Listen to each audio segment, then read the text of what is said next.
Hello everyone, and welcome back to Crime Stories for Sleep.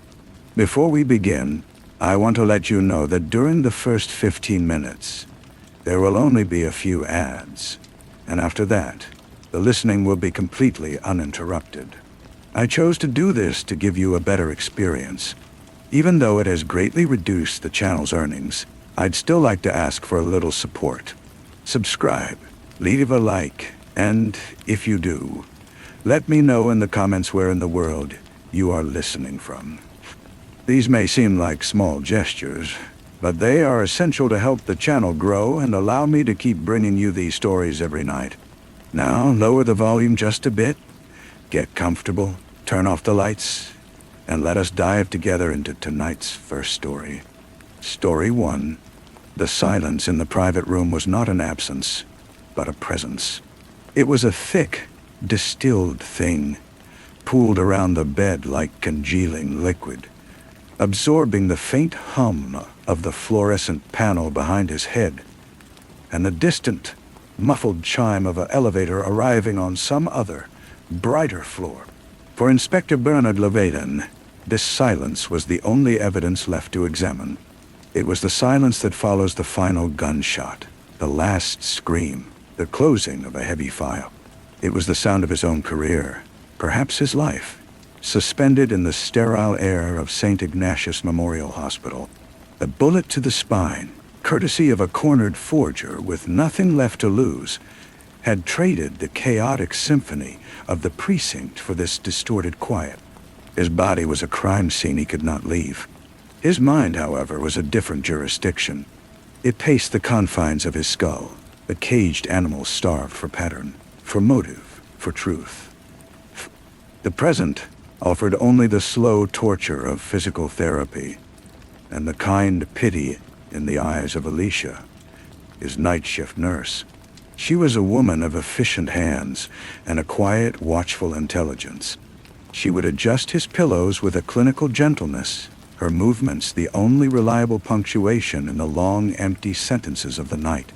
"The mind needs a case, Bernard," she said one evening, her voice low, blending with the twilight settling in the window. She was not given to unnecessary chatter, even a hypothetical one, a puzzle, something to run in the background like an engine idling, stops it from seizing up. He stared at the water stain on the ceiling tile, a continent in a shapeless sea. "My puzzles usually involve bodies that are somewhat fresher. Then make it a cold case," he said, smoothing his sheet. "The coldest, one where all the witnesses are dust and all the evidence is a story told by the winners." The idea, once planted, took root in the fertile dark of his confinement. It was Edgar, his oldest friend, a historian whose tweed jacket seemed to permanently smell of archive dust and pipe tobacco, who provided the specific corpse. He arrived with a stack of photocopies and a gleam in his eye. "King Javier III of Valeria," Edgar announced, as if presenting a suspect in a lineup. Reign 1482 to 1507. Officially history's monster. The butcher of the Mesa, accused of ordering the massacre of the entire Cortez family, his own chancellor's line, down to the last infant. Accused of burning libraries, of poisoning rivals, of a particular cruelty involving hot iron and honey. His name is a byword for tyrannical madness. They say that these... Bernard, propped on his pillows, felt the first spark in months. "And you think he didn't do it?" Edgar spread his hands. "I think the trial was held by his successors. The verdict was written before the evidence was gathered. All we have are the chronicles of Father Alonso, the royal historian who served Javier's nephew and heir, and the so-called Javiers after the alleged massacre. It's not an investigation. It's a legacy. It's a legacy." So, Bernard took the case. The hospital room became his incident room. The water-stained continent on the ceiling became the map of the lost kingdom of Valeria, nestled in mountains that no longer existed under those names. The beep of his own heart monitor became the ticking of a centuries-old clock. Alicia was his sounding board, his practical jury. "Nurse, he would say as she took his vitals. If you wanted to discredit a king, make his reign a stain, where do you start? She would not play the naive. Her eyes, gray and steady, would meet his. You start with the children. You make the crime unforgivable in the gut, not just the law. A dead noble is politics. A dead child is a monster. He lived in the dry, brittle pages Edgar brought him. Father Alonso's Latin was florid, dripping with moral certainty. The king's soul was a cavern of serpents, and his will their venom. But Bernard, who had read 1,000 psych evaluations and confession statements, heard not an observation, but a performance. The descriptions of Javier's alleged cruelties were repetitive, almost ritualistic, like a folk tale told to scare the young. The Nasa testimonies were worse, uniform in their horror, lacking the ragged edges of true recollection. Every witness remembered the same brand of iron, the same color of the sky, the same last words of the condemned. Real memory is a broken mosaic. This was a painted fresco, commissioned and complete. He dug into the economics. Edgar provided trade ledgers, tax records. Under Javier, the crown's debt had decreased. Public works, bridges, granaries were expanded. The power of the feudal barons, the very families who would later overthrow his line, had been systematically curtailed. He was centralizing power, Bernard muttered to the silent room one afternoon. Taking it from the old families, like the Cortez clan. Making a modern state. That's not the work of a madman. That's the work of a ruthless reformer. Alicia, changing his IV bag, listened. Ruthless reformers often leave bodies. But do they leave them in such artistically arranged piles? He countered. The massacre story is too perfect. It serves too many purposes. It justifies the coup that removed his sickly son. It legitimizes the new dynasty. It confiscates Cortez lands under a banner of moral outrage, not greed.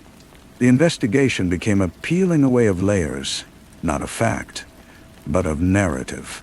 He found a dispatch from a Venetian ambassador, a neutral party, who visited Valeria a year after the supposed massacre. He wrote of a well-ordered kingdom, and mentioned a lingering melancholy at court over a recent tragedy of state, but no whispers of butchery. Bernard's detective mind seized on the absence. In a kingdom where such an atrocity was public knowledge, a foreign diplomat would have heard the screams and the marketplace gossip. The silence was telling. He constructed a timeline, a chain of custody for the truth. Javier Diaz, perhaps poisoned, another convenient allegation. His young, frail son inherits. Within 2 years, the boy is dead. The Cortez family, the most powerful of the old barons, are the obvious successors. Yet, they are suddenly, catastrophically, gone. The official story blooms full and black. The Mad King's last, secret order, discovered too late. The new king, Javier's nephew from a sidelined branch, is hailed as the Avenger. Father Alonso is appointed court historian. It was a frame, Bernard said, his voice hoarse with excitement. He was sweating, his hands trembling slightly on the photocopies. A brilliant political frame. They eliminated the Cortez family, the only real threat to their claim, and pinned the crime on a dead man who couldn't defend himself.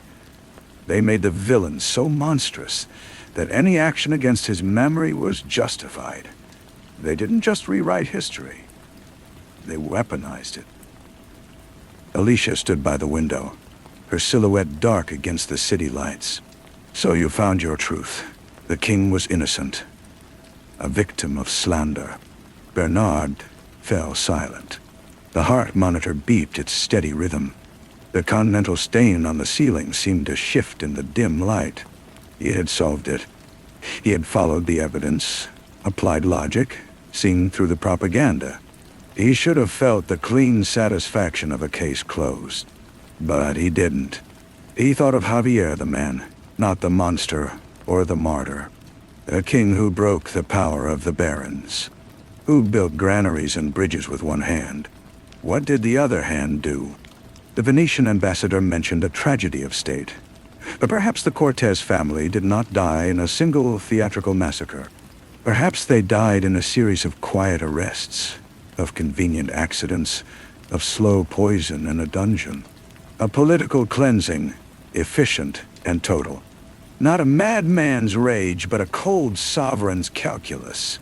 That kind of truth wouldn't serve the new dynasty either.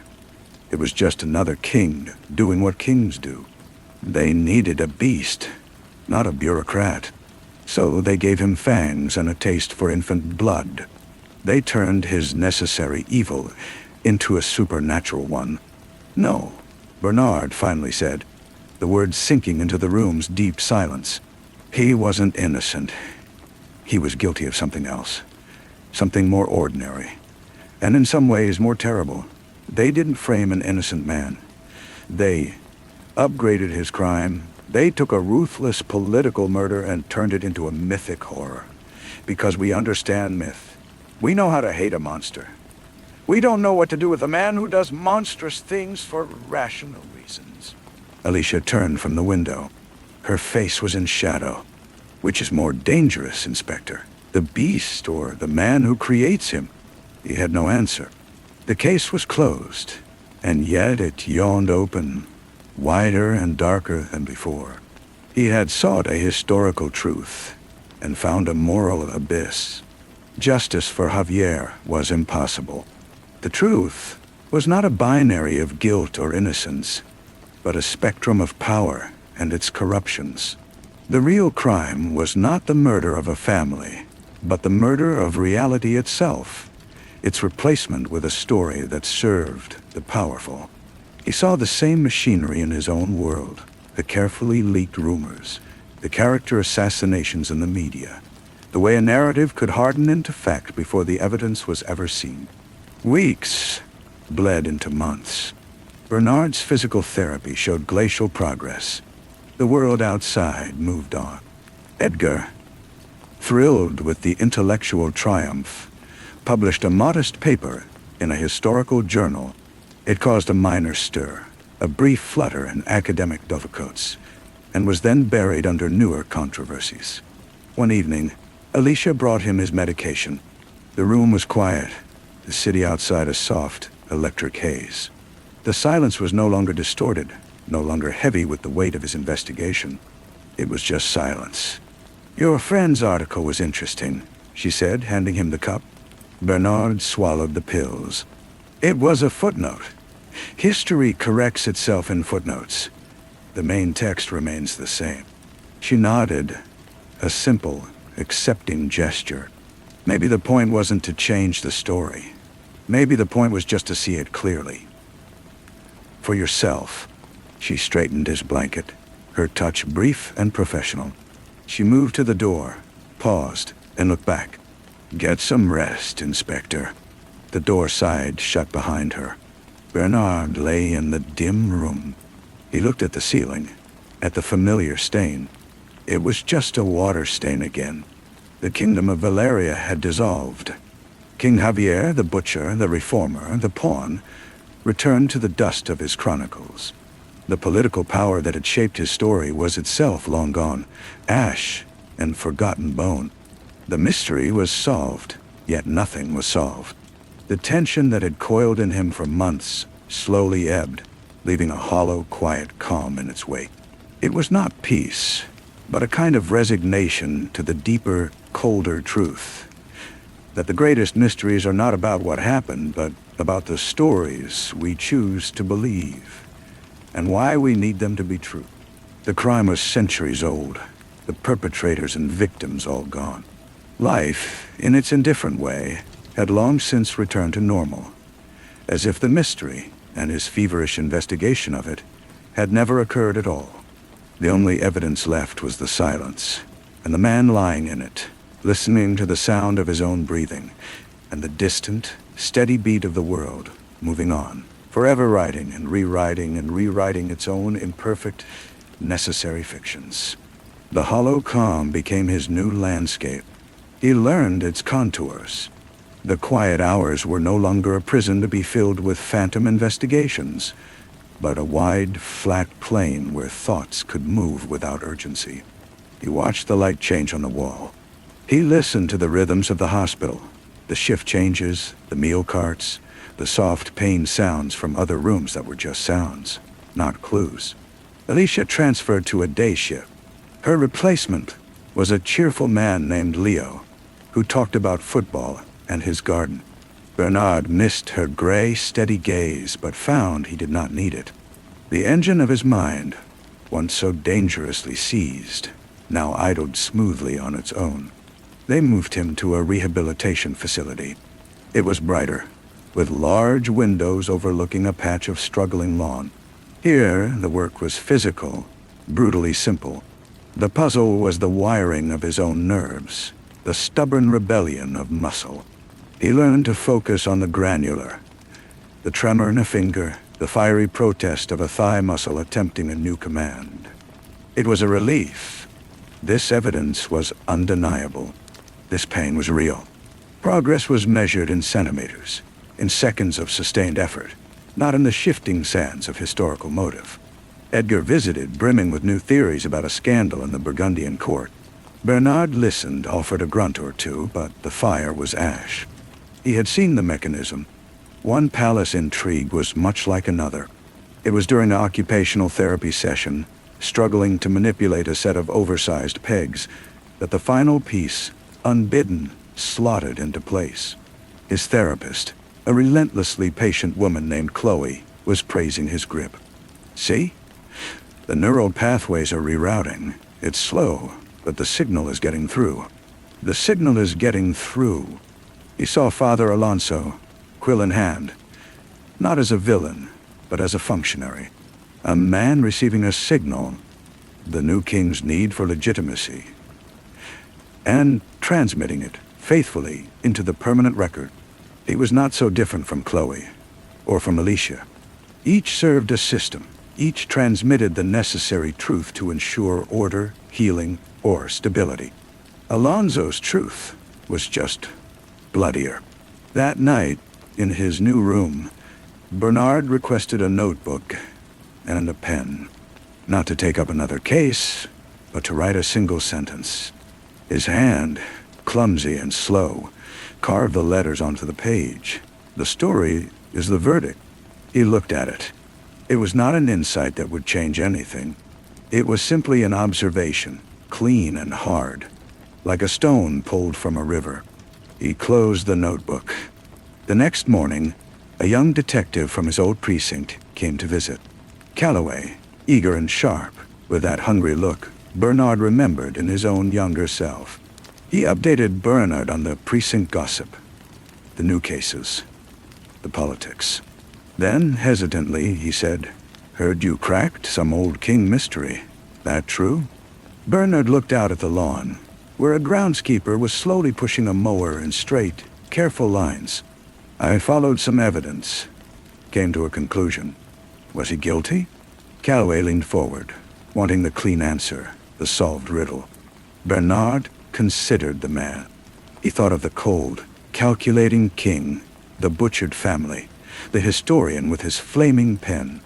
He thought of the stories he himself had crafted for arrest warrants, the narrative threads he'd pulled tight to make a jury see a monster or a victim, depending on what the case required. "He was found guilty," Bernard said finally. "That's the only fact that matters now." Calloway nodded, accepting this as the wisdom of a wounded mentor. He soon left, off to chase his own truths. Bernard wheeled himself to the window. The mower had finished its precise rectangles. The grass lay cut, orderly and green. A story had been trimmed to fit the landscape. It was neither good nor evil. It was simply maintained. He felt the sun warm on his face, a simple, present sensation. The case was closed, not with a bang, but with the quiet understanding that some files are never meant to be archived, only held until their weight becomes a part of your own bones. He did not know if he would walk again, but he knew, with a certainty that was both bleak and strangely liberating, that he would see clearly. That was the only victory left to win, and it was fought in silence, one breath at a time. The days began to assume a gentle, monotonous shape. Bernard's world was reduced to the texture of bed linens, the taste of institutional food, the measured cadence of therapy. He found a strange solace in this reduction. The grand narratives of history, of guilt and innocence, had receded like a tide, leaving behind the simple, wet facts of existence. His body was a problem to be solved, and its language was pain and incremental triumph. He received a letter from Edgar, forwarded from the hospital. It was not about Valeria or Burgundy. It was a photocopy of a single brittle page from a merchant's ledger, dated 1505. A list of shipments: wool, iron ore, books. At the bottom, a different hand had written in a tight, hurried script: payment for the Cortez account, settled in full. The silence is bought. And Edgar had circled the note. Found this misfiled in the civic archives. No provenance. Could be a forgery. Could be a receipt for a library, or for something else. Thought you should see it. Bernard held the paper. The silence is bought. It changed nothing. It confirmed everything. It was a whisper from the deep past, a crack in the official story just wide enough to let the cold air of ambiguity blow through. He did not feel vindicated. He felt a weary kinship with that unknown merchant, a man who understood that some transactions are never recorded in the Royal Chronicles. He did not write back. He placed the photocopy inside the notebook where he had written his one sentence. The story is the verdict, and beneath it, now, a receipt. Months later, he was discharged. His apartment was alien, a museum of his former life. The furniture seemed too sharp, the light too harsh. He moved through it slowly, a ghost in his own home. The files on his desk were dusty. The world had continued without him, and its noise was overwhelming. His return to the precinct was ceremonial, a desk job awaiting medical clearance he knew might never come. He was a relic, greeted with a mixture of respect and pity.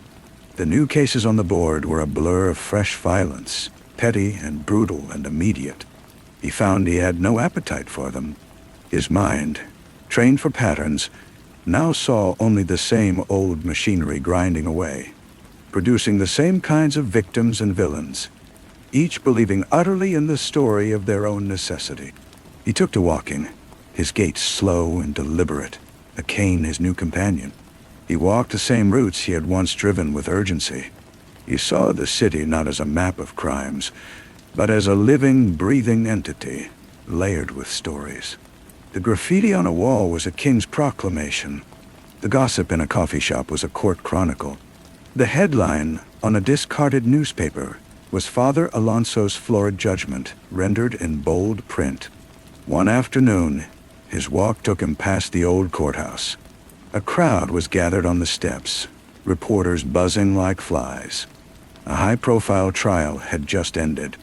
The defendant, a city councilman accused of corruption, was being let out, his face a mask of defiant innocence. His supporters chanted his name. His detractors screamed, "Monster." The cameras flashed, writing the first draft of the history of this man. Bernard stopped and watched from across the street.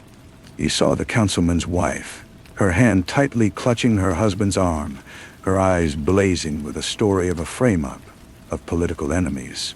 He saw the prosecutor, stern and satisfied, a narrative of justice served already forming on his lips. He saw the faces in the crowd, hungry for a monster to devour or a martyr to champion. He understood then what Alicia had meant. The point was to see it clearly. He saw the scaffolding of the story being erected in real time. The councilman was probably guilty of something: graft, greed, the ordinary venality of power. But by tonight, on the news, he would be either a devil or a saint, his complexity sanded away to fit the hour's slot. The truth, a dull, complicated thing, was already being buried under the weight of the verdict. Bernard turned and walked away, the sound of the crowd fading behind him. He walked until he reached the quiet, tree-lined street where he lived. The sun was low, casting long shadows. He thought of King Javier, whose bones were dust, whose name was a curse or a footnote. He thought of the merchant who had written, "The silence is bought," and wondered what he had purchased with his own life, with his years of seeking final answers. He unlocked his door to the silent apartment. He did not turn on the light. He stood in the gathering dark, leaning on his cane, and felt not emptiness, but a spacious awareness. The case was never really about a dead king. It was a lesson in reading. The world was a text forever being written and rewritten, and he had learned to see the handwriting, the erasures, the margins, where the real notes were scribbled. He would never close another case, not really. But he could listen, and in listening, he could hear the fragile human truth humming beneath the roar of the story. It was enough. It would have to be. He moved slowly to the window, watching the last light bleed from the sky, a silent witness to the endless, necessary fiction of the night. The following week, a package arrived with no return address. Inside, nestled in unmarked tissue paper, was a small, leather-bound book. It was not ancient, perhaps a century old. The pages were blank except for the first one, which held a single line of elegant, handwritten script. For the inspector who listens to the silence. He knew it was from Alicia. He ran his fingers over the imprint of the pen on the paper, feeling the slight ridge of the ink. It was not a gift of answers, but of empty pages. A place for observations without verdicts. He placed it on the shelf, next to the notebook with his single sentence and the merchant's receipt. A trilogy of ambiguities. His official medical clearance never came. The department offered him a permanent consultancy role, reviewing cold cases. He accepted. The work was quiet, solitary. He would receive a box of files, the dust of years clinging to them, and he would sift through the fragments of lives interrupted. He no longer sought the blinding aha of solution. He looked for the cracks, the inconsistencies, the places where the official story strained against a hidden shape. He wrote his notes in the leather book, not conclusions, but questions, patterns of silence. Sometimes, late at night, he would think of the Cortez family, not as historical figures, but as a silence within a silence. Their eradication was so complete that even their true end was a mystery. Were they mourned? Was there a servant, a distant cousin, a lover who knew a different story and kept it? A quiet ember of truth that died with them. That was the true haunting. Not the king's guilt or innocence, but the absolute erasure of the victims, first by steel or poison, and then by the flaming pen. They had been murdered twice. One rainy afternoon, reviewing a decade-old missing persons case, he found a photograph of a young woman. She was smiling, her head tilted, and something in her eyes, a certain defiant warmth, reminded him of the descriptions of Lady Cortez, the king's alleged rival. It was a foolish, sentimental thought, but it stuck.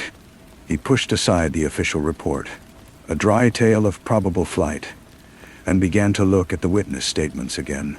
Not for facts, but for tones. The worried friend whose words seemed too rehearsed. The disinterested landlord who offered too much detail. He saw the skeleton of a different story, one not of escape, but of a quiet disappearance that inconvenienced no one important. He did not feel the old excitement.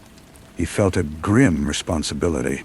He would not solve this, not in any way that would bring a dramatic arrest. But he could listen.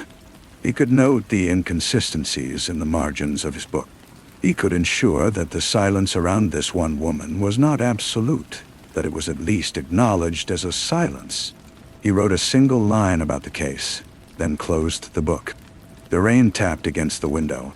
Down in the street, life went on.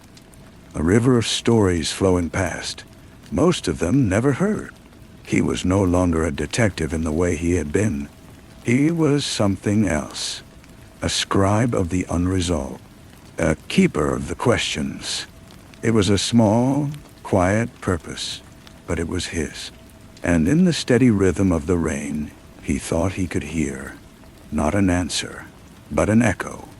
The sound of all the stories untold, humming just beneath the world's noise, waiting for someone to simply listen. He made a pot of tea, the ritual slow and deliberate. The steam fogged the window pane, blurring the city lights into soft halos. He sat with his mug, the warmth seeping into his hands. The cold case files were spread before him, but his gaze was on the fogged glass.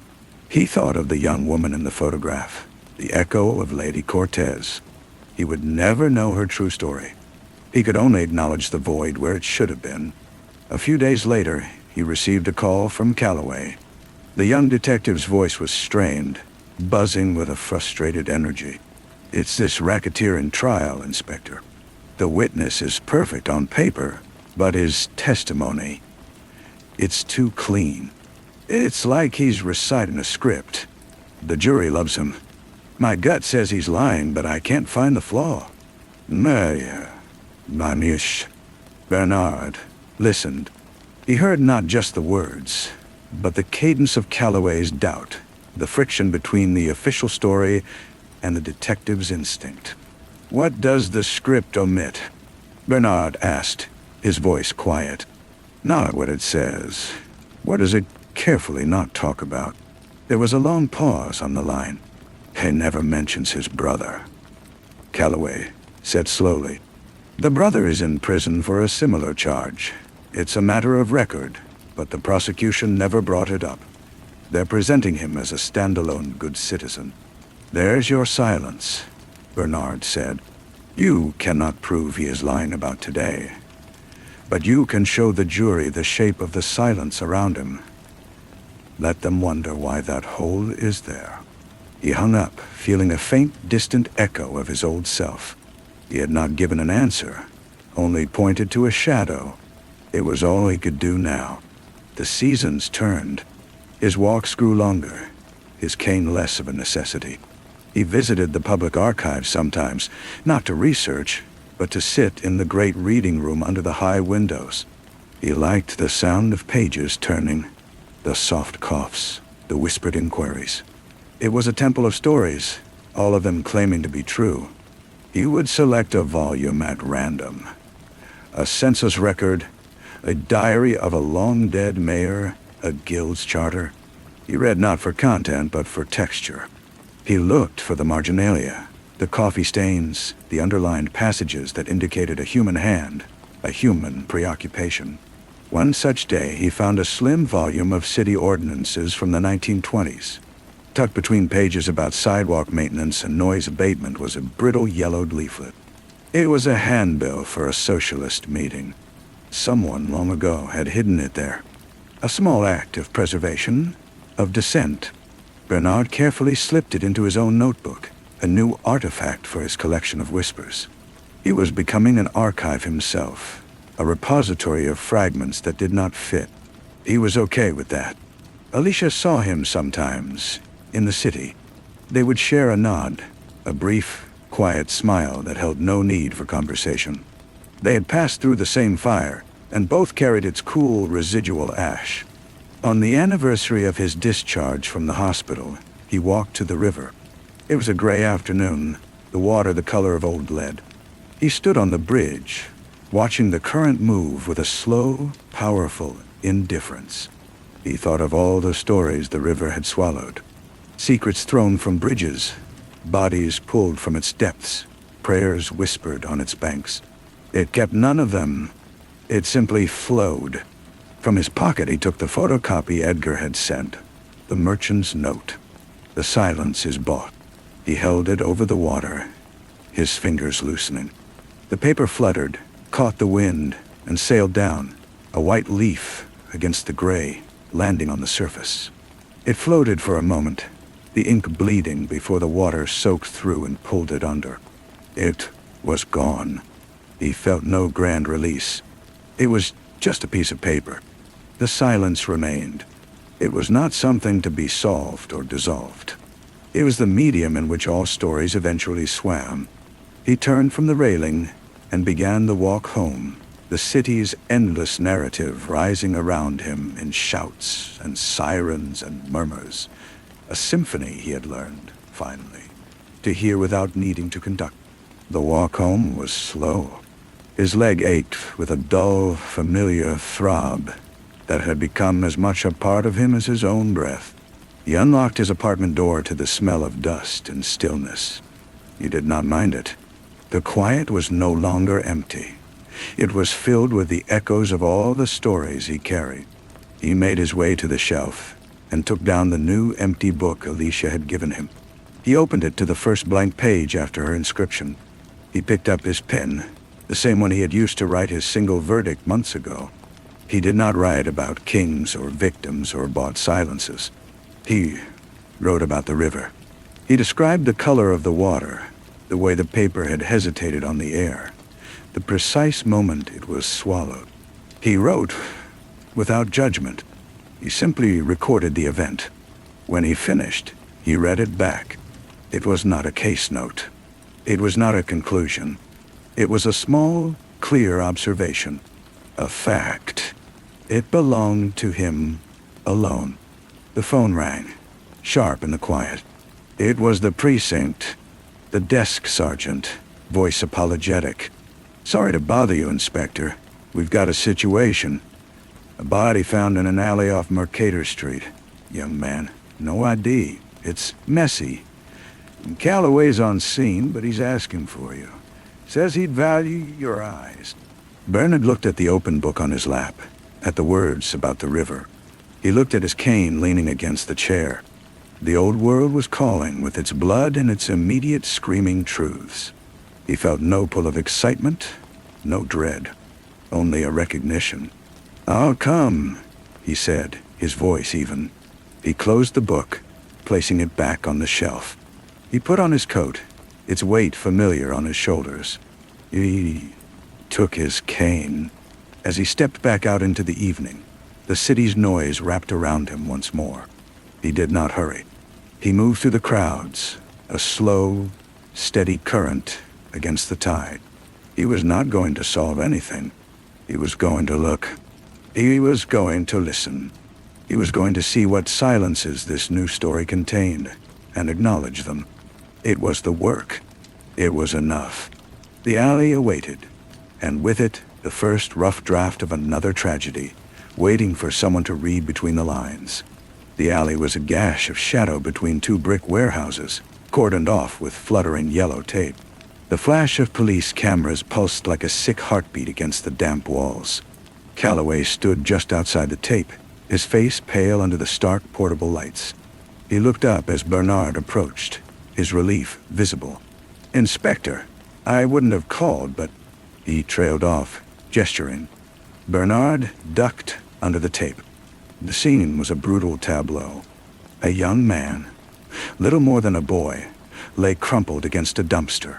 The violence was personal, frenzied.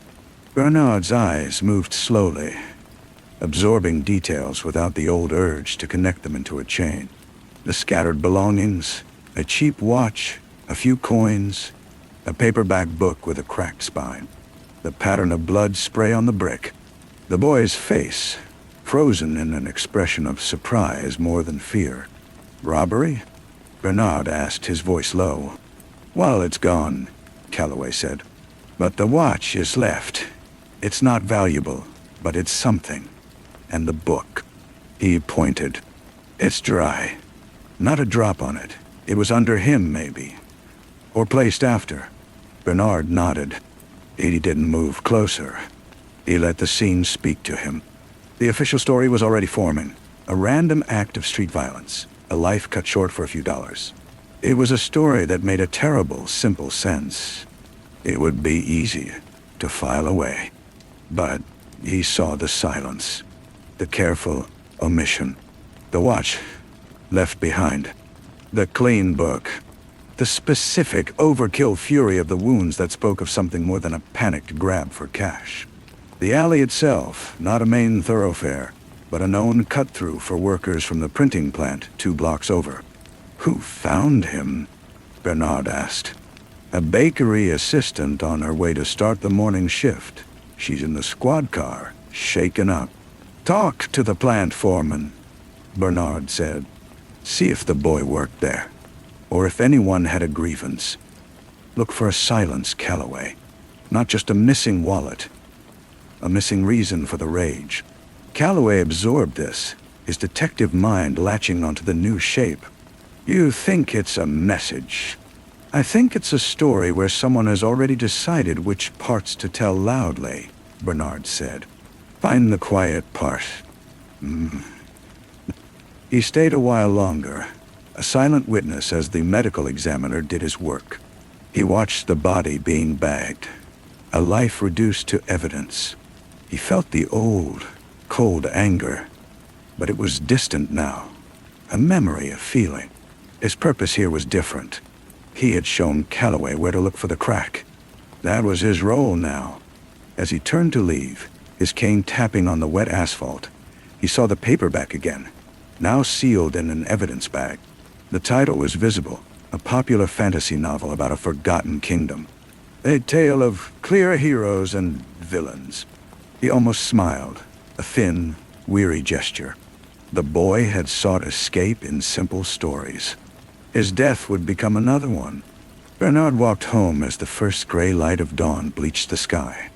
The city was stirring, beginning its daily narration of commerce and conflict.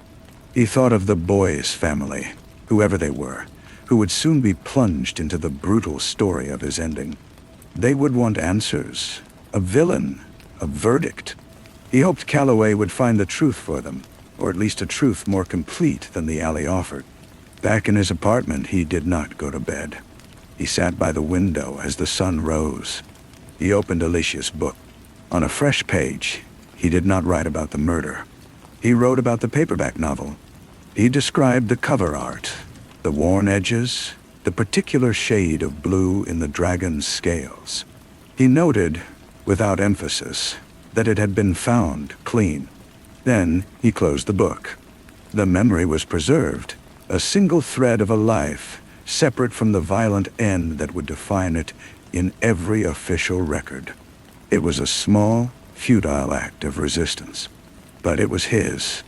The city slept and woke and told its tales, and in his quiet room, Bernard kept the ledger, bearing witness to all that was said and all that was not. Story 2. The small leather-bound notebook lay on the floor of the study, half-tucked under the overstuffed maroon armchair. It was the kind of object a housekeeper's eye would skip over, a dark smudge against a dark rug, gathering a fine gray silt of dust. It had been there for 3 days, since the night Eleanor Kennedy Thorne died. No one had touched it. It was not entered into evidence. It simply existed, its spine cracked, its pages blank or filled with a frantic sloping script, a silent auditor to the quiet catastrophe that had unfolded in the room above. Jason Thorne saw it every time he passed the study door, which he avoided doing as much as possible. His mind, a jurist's mind trained for decades to catalog and weigh, registered it as Exhibit A in the private trial he was conducting against himself. He did not need to open it to know what it contained. He knew the feel of the cheap leather, the smell of the ink, the particular cadence of his wife's despair. He had watched her write in it, her head bent like a penitent's, in the long, lavender-hued hours before dawn. To pick it up would be to accept its testimony. He left it to the dust. The official accusation came on a Tuesday, with the soft, definitive click of a handcuff around a wrist that had once wielded a gavel. The charge was murder in the second degree. The victim was his wife of 22 years, Eleanor Kennedy Thorne, found dead in her bath from a combination of alcohol and a substantial dose of her own prescribed sleeping medication. The circumstances, the district attorney's office stated, were inconsistent with accident. The motive, they implied, was buried in the ruins of a marriage and the shadow of another trial, 12 years past. That first trial had been Jason's furnace, a rising circuit court judge, accused of accepting bribes to sway a verdict in a high-stakes corporate fraud case. The evidence was circumstantial but damning, laid out with theatrical precision by a then-ambitious prosecutor named Alistair Cade. Jason had walked free, the case collapsing when a key witness recanted. But the verdict of the court of public opinion was life imprisonment. His reputation was scorched earth.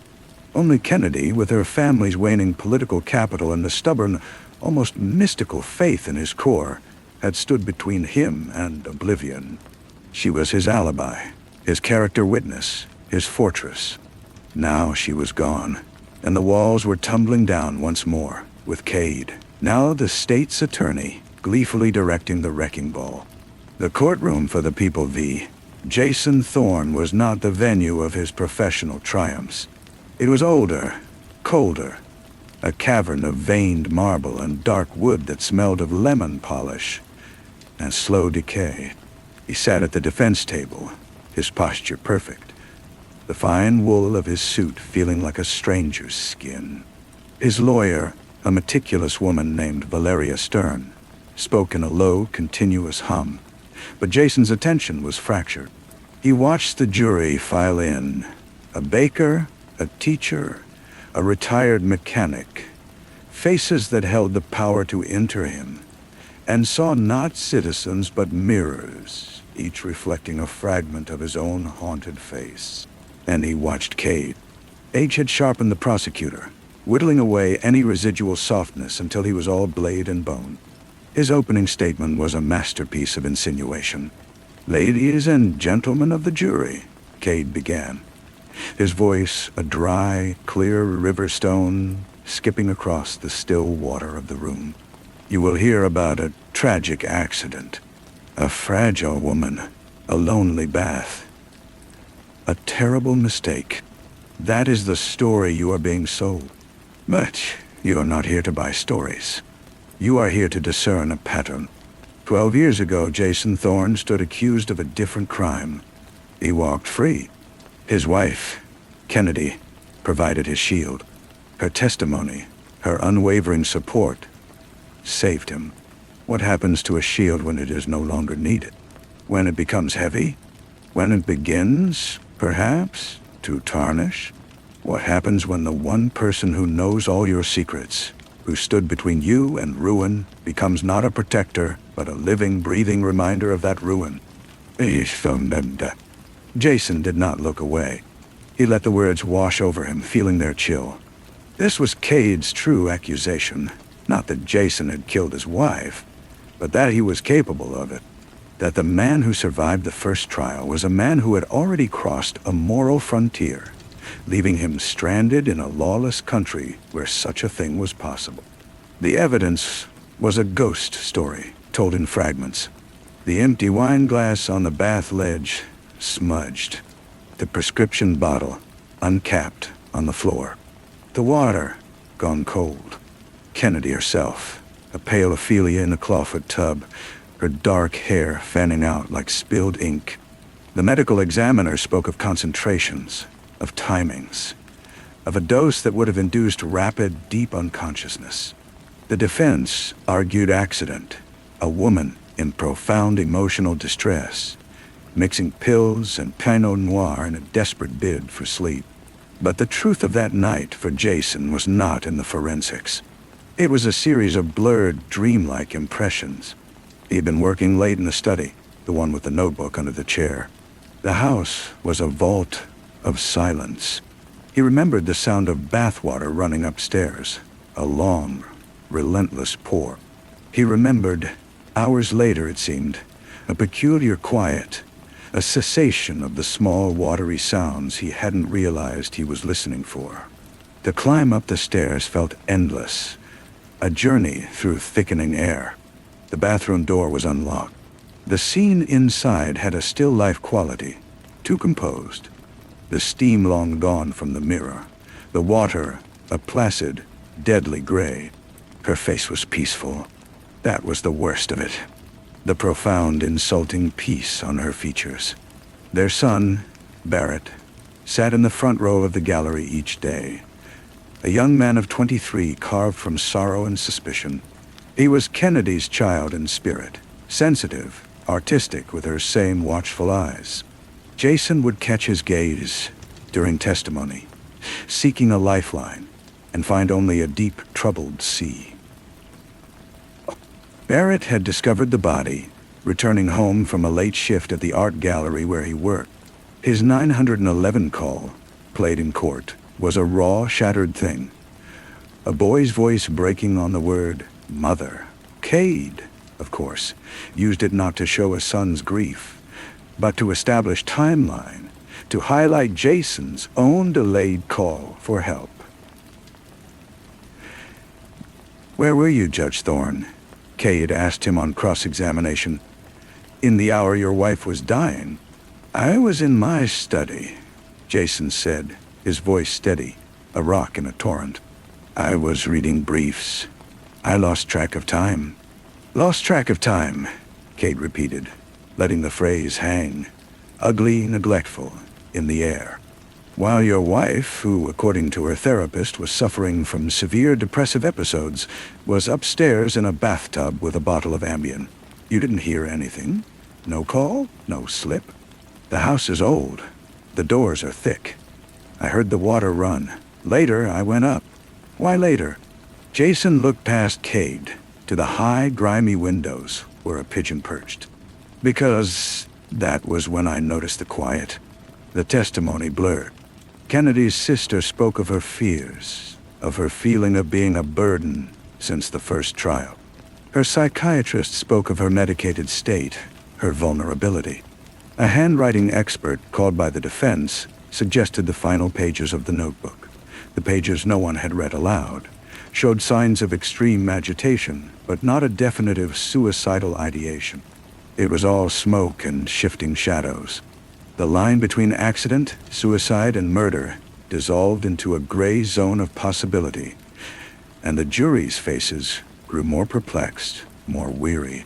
The trial judge, Chester, a man with the weary eyes of a basset hound and a mind like a steel trap, presided with an air of profound sadness. He had known Jason professionally for years. His rulings were scrupulously even-handed, which only made the spectacle feel more like a ritual sacrifice. The climax came not with a bang, but with a whisper. Valeria Stern, in a desperate gamble, called Jason to the stand in his own defense. She led him through the first trial, the humiliation, the isolation, Kennedy's steadfastness. She painted a portrait of a debt of love so immense it could never be repaid, only honored. "Did you kill your wife, Jason?" she asked, her voice barely audible. "No," he said. The word was simple, clean. It echoed. Then it was Cade's turn. He approached the stand not as a conqueror, but as a confessor. He carried no notes. "Judge Thorne," he said almost kindly, "that notebook, your wife's journal, you've acknowledged seeing it on the floor of your study after her death." "Yes." "Why didn't you give it to the police?" "It was private. It was hers. Even though it might have contained her state of mind on her final night, even though it might have clarified this entire tragic matter. Especially then," Jason said, a flicker of his old authority returning. Cade nodded, as if this was the answer he wanted. He walked to the evidence table and picked up a clear plastic bag. Inside was the leather notebook. He carried it like a relic. "The court has admitted it into evidence. With the jury's permission, I would like to read the final entry, dated the day of her death." Judge Chester nodded. The room held its breath. Cade opened the plastic, then the book.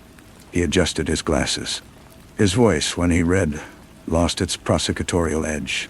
It was flat, neutral, and all the more devastating for it. "The dust under the chair," he read, "leaves it for me to see. A little tombstone." He thinks I don't know what it means. He thinks I've forgotten. But I remember the man who came to the door. The one with the cashier's check. The one Jason sent away when he saw my shadow on the stairs. I was the shadow then. Now I am the dust. He looks through me. He has ever since he walked out of that courtroom a free and empty man. The trial never ended for him. It was a door that closed, locking him in with the ghost of the man he might have been. I'm so tired of being the key to a haunted room. Mom. Cade stopped. He looked at Jason. A haunted room, Judge Thorne. Was your marriage a haunted room? Jason felt the words enter him like cold needles. They were not a confession of suicide. They were an accusation. They painted a picture of a man psychologically annihilating his wife, leaving her to die by inches until the final, literal dose. They made the act of murder seem almost redundant. He saw the jury's eyes change. They were no longer weighing fact, but fate. His defense crumbled after that. Valeria's closing argument was passionate, a plea for reason over metaphor. But the notebook's poison had seeped into the foundation of the case. Cade's closing was brief, a quiet hammer blow. He didn't need to push her under, he said, standing close to the jury box. He just needed to stop seeing her. He needed to let the quiet happen. The jury deliberated for 4 days. The wait was its own torture chamber. Jason sat in his rented room, staring at the wall, replaying every moment, every failed kindness, every time he had looked at Kennedy and seen not his wife, but a witness. Barrett came to see him once, his face ravaged. "Did you?" Barrett asked, the question not even fully formed. "I loved her," Jason said, which was not an answer to the question asked, but to the one he heard beneath it. "Did you kill the woman I loved?" "She thought you hated her," Barrett whispered. "I hated what she remembered," Jason said, and it was the truest thing he had ever said. The verdict was not guilty. The state had failed to prove its case beyond a reasonable doubt. The ghost of a motive was not enough. Jason Thorne walked out of the courthouse a free man for the second time in his life. The cameras flashed. The shouted questions were a meaningless roar. Cade passed him on the steps, pausing for a moment. He didn't offer a hand. He simply said, "Some prisons don't have bars, Jason." Then he was gone. The house was a museum of absence. Jason wandered its rooms, a ghost in his own life. The notebook was returned to him by the court clerk, a final, cruel joke. He placed it on the desk in his study. He did not open it again.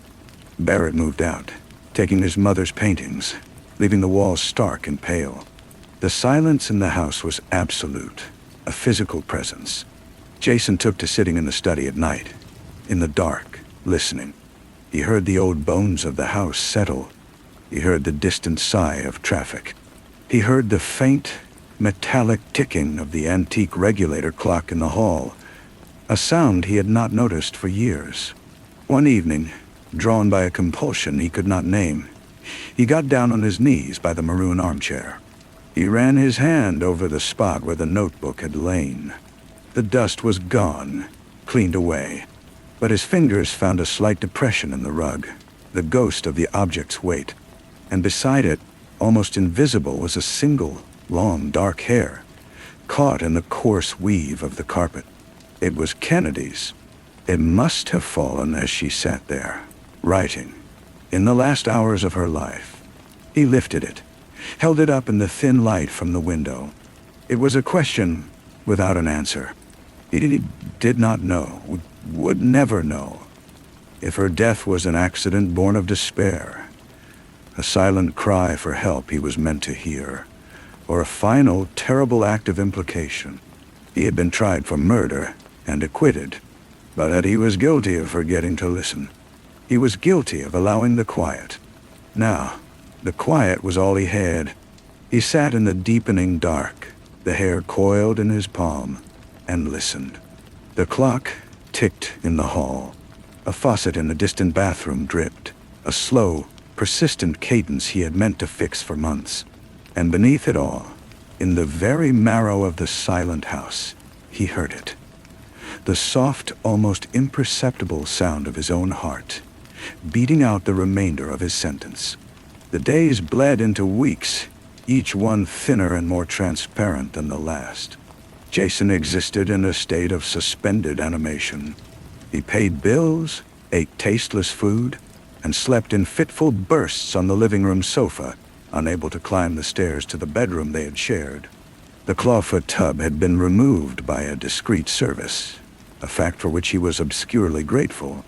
The bathroom was just a room again, tiles and porcelain, holding no more terror than the kitchen sink. He began to notice other things, small artifacts of Kennedy's life that had escaped the initial sweep of investigators and his own numb gaze.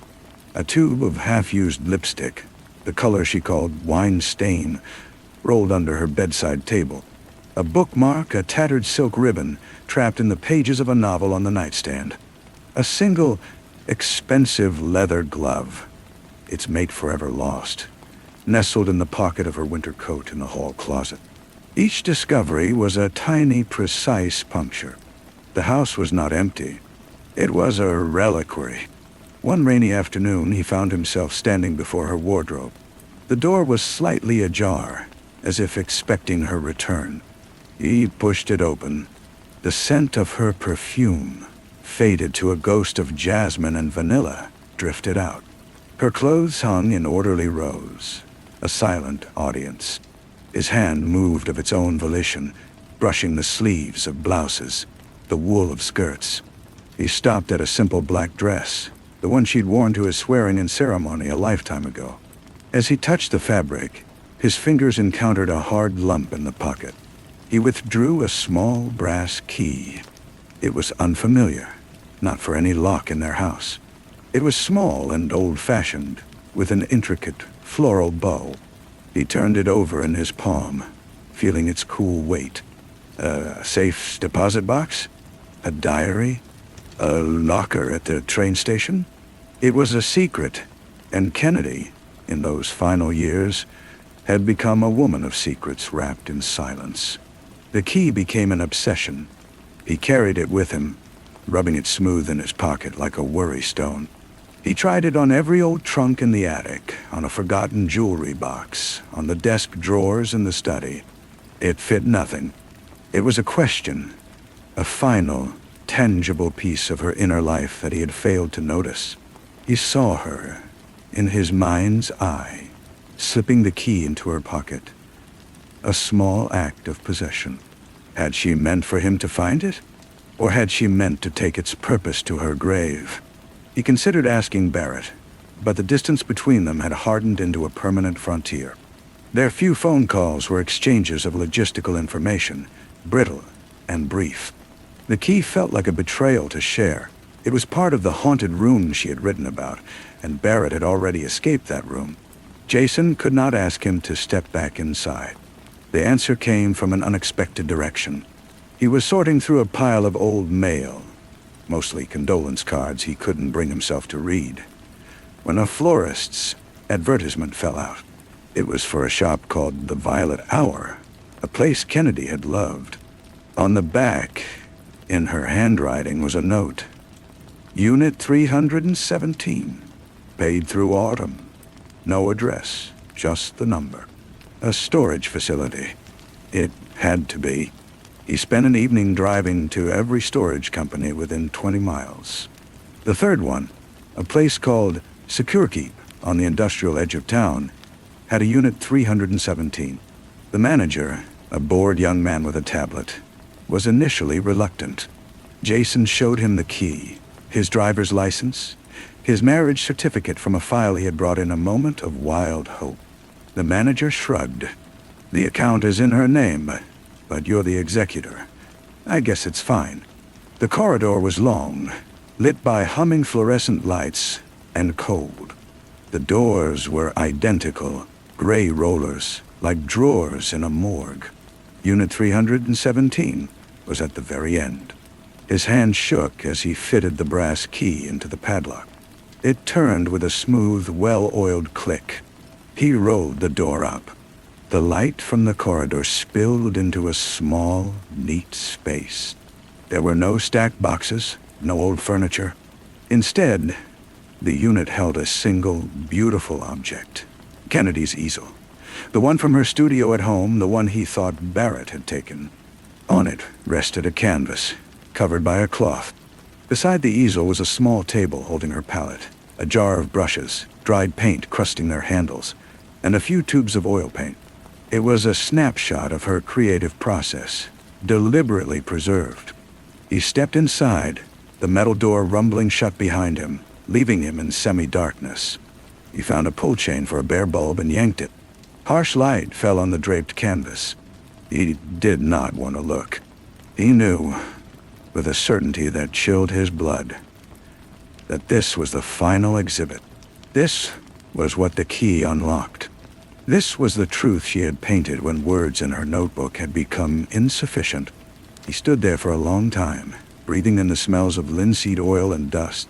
Finally, he reached out and pulled the cloth away. It was a portrait, but not of a person. It was a painting of their bedroom door, viewed from the inside, as if from her side of the bed. The door was closed, but in the dark grain of the wood, she had painted a subtle, shadowy reflection. It was Jason's own face, blurred and distorted as if seen in troubled water, his hand raised not to open the door, but pressed flat against it from the other side, a gesture of simultaneous reach and rejection. The painting was titled in her small script at the bottom, "The Lock." He sank to his knees on the concrete floor. The air left his lungs in a rush. Here was no accusation of murder, no explicit tale of neglect. It was something more profound and terrible. It was her perception of his soul, trapped and trapping. He saw the immense loneliness of her perspective, the closed door, the ghost of him forever on the other side. She had not painted a monster. She had painted a prisoner, and in doing so, revealed her own cell. Katie was right. Some prisons don't have bars. He had lived in one, and he had built one for her. The verdict in the courtroom was irrelevant. The true judgment was here, in the chill of this metal room, in the exquisite, devastating testimony of pigment and brushstroke. He did not know how long he knelt. When he finally moved, his joints stiff, he carefully recovered the canvas. He did not take it. He could not. It belonged here, in this stark, honest space that held no pretense of home. He turned off the light, rolled the door down, and snapped the padlock shut. The key felt different in his hand now. Not a question, but an answer he wished he'd never sought. He drove home through the gathering dusk. The house awaited him, dark and silent. But as he walked up the path, he saw a light on in the study window. A soft yellow glow that had not been there before. His heart, that weary organ, gave a single, hard thump. He fumbled with his keys, pushed the door open. Barrett was sitting in the maroon armchair. He looked up as Jason entered, his face pale and serious in the lamplight. He held a sheaf of papers in his lap. "I came to get the rest of her sketchbooks," Barrett said, his voice quiet. "And I found these in the desk drawer, behind the old files." He held up the papers.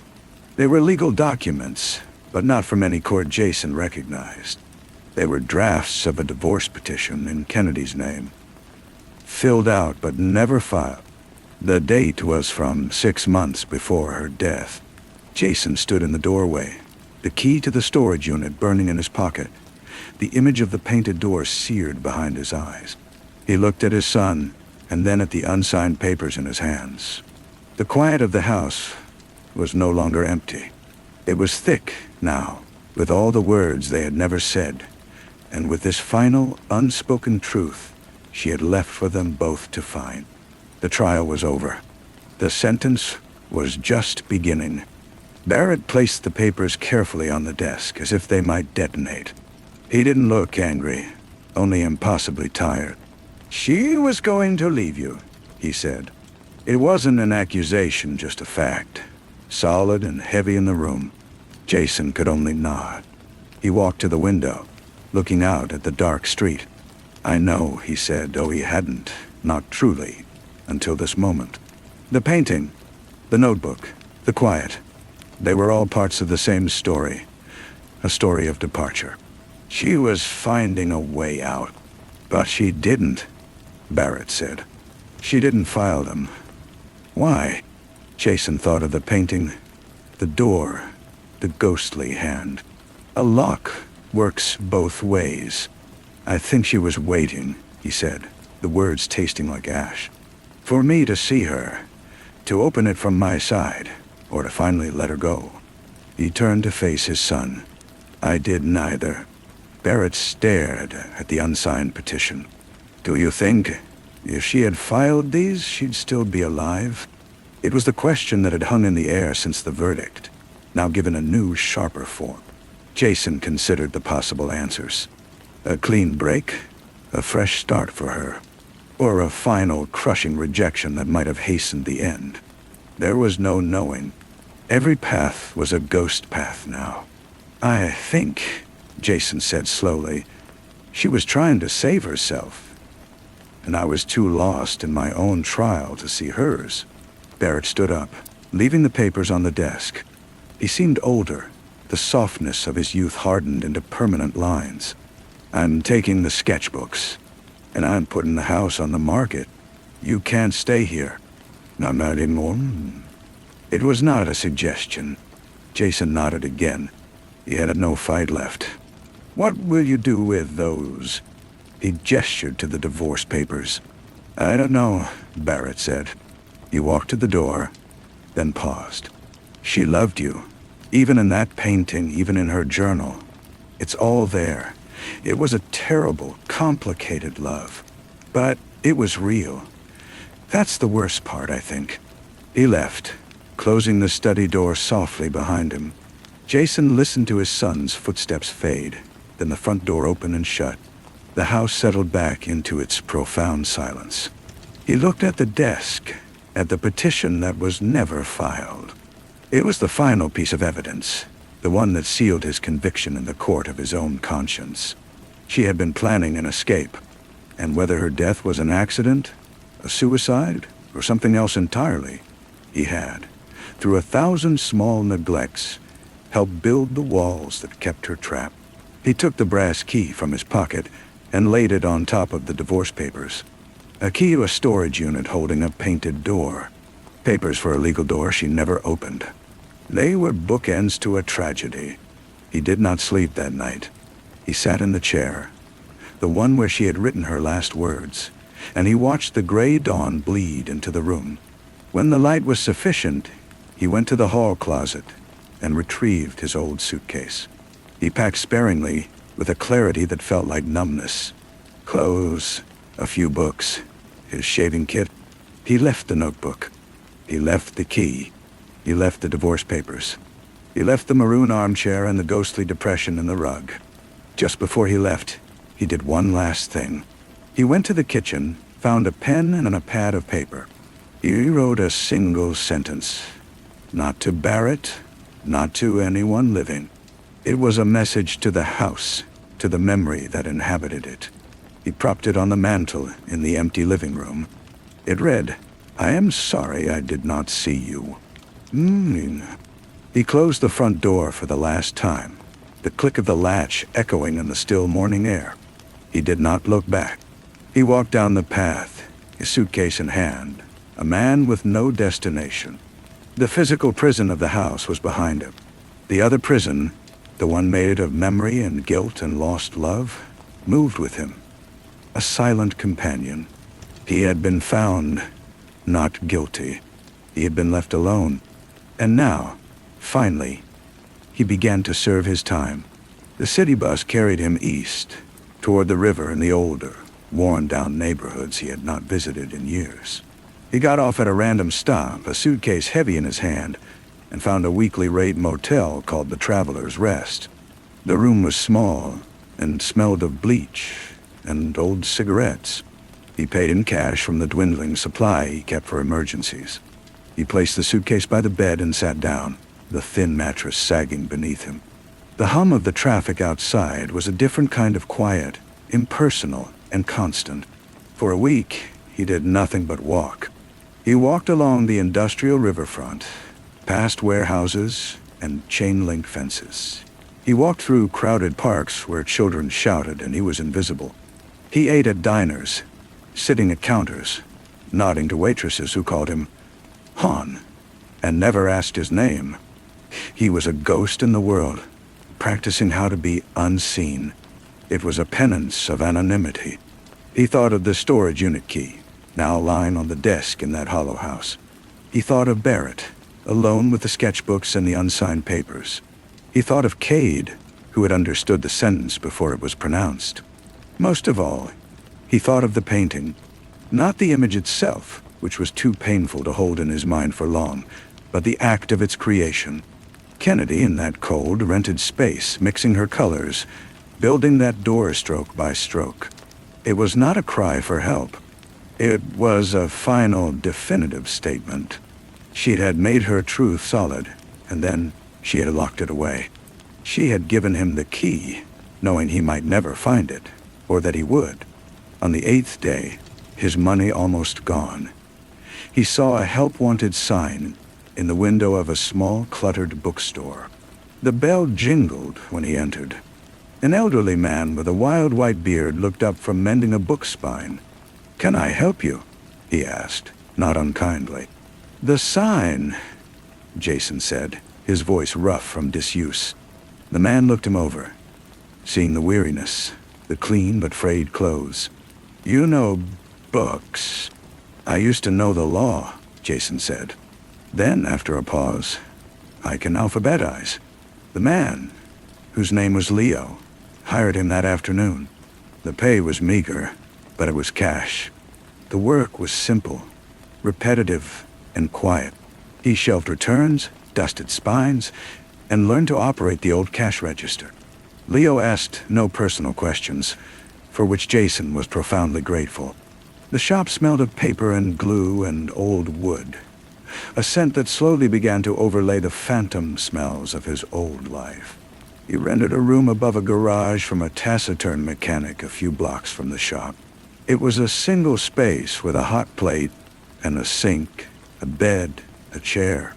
It was enough. At night, he read. Leo let him borrow anything he wanted. He did not choose novels or biographies. He chose books on geology, on the slow, patient shifting of continents. He read about deep time, where human tragedies were compressed into layers too thin to see.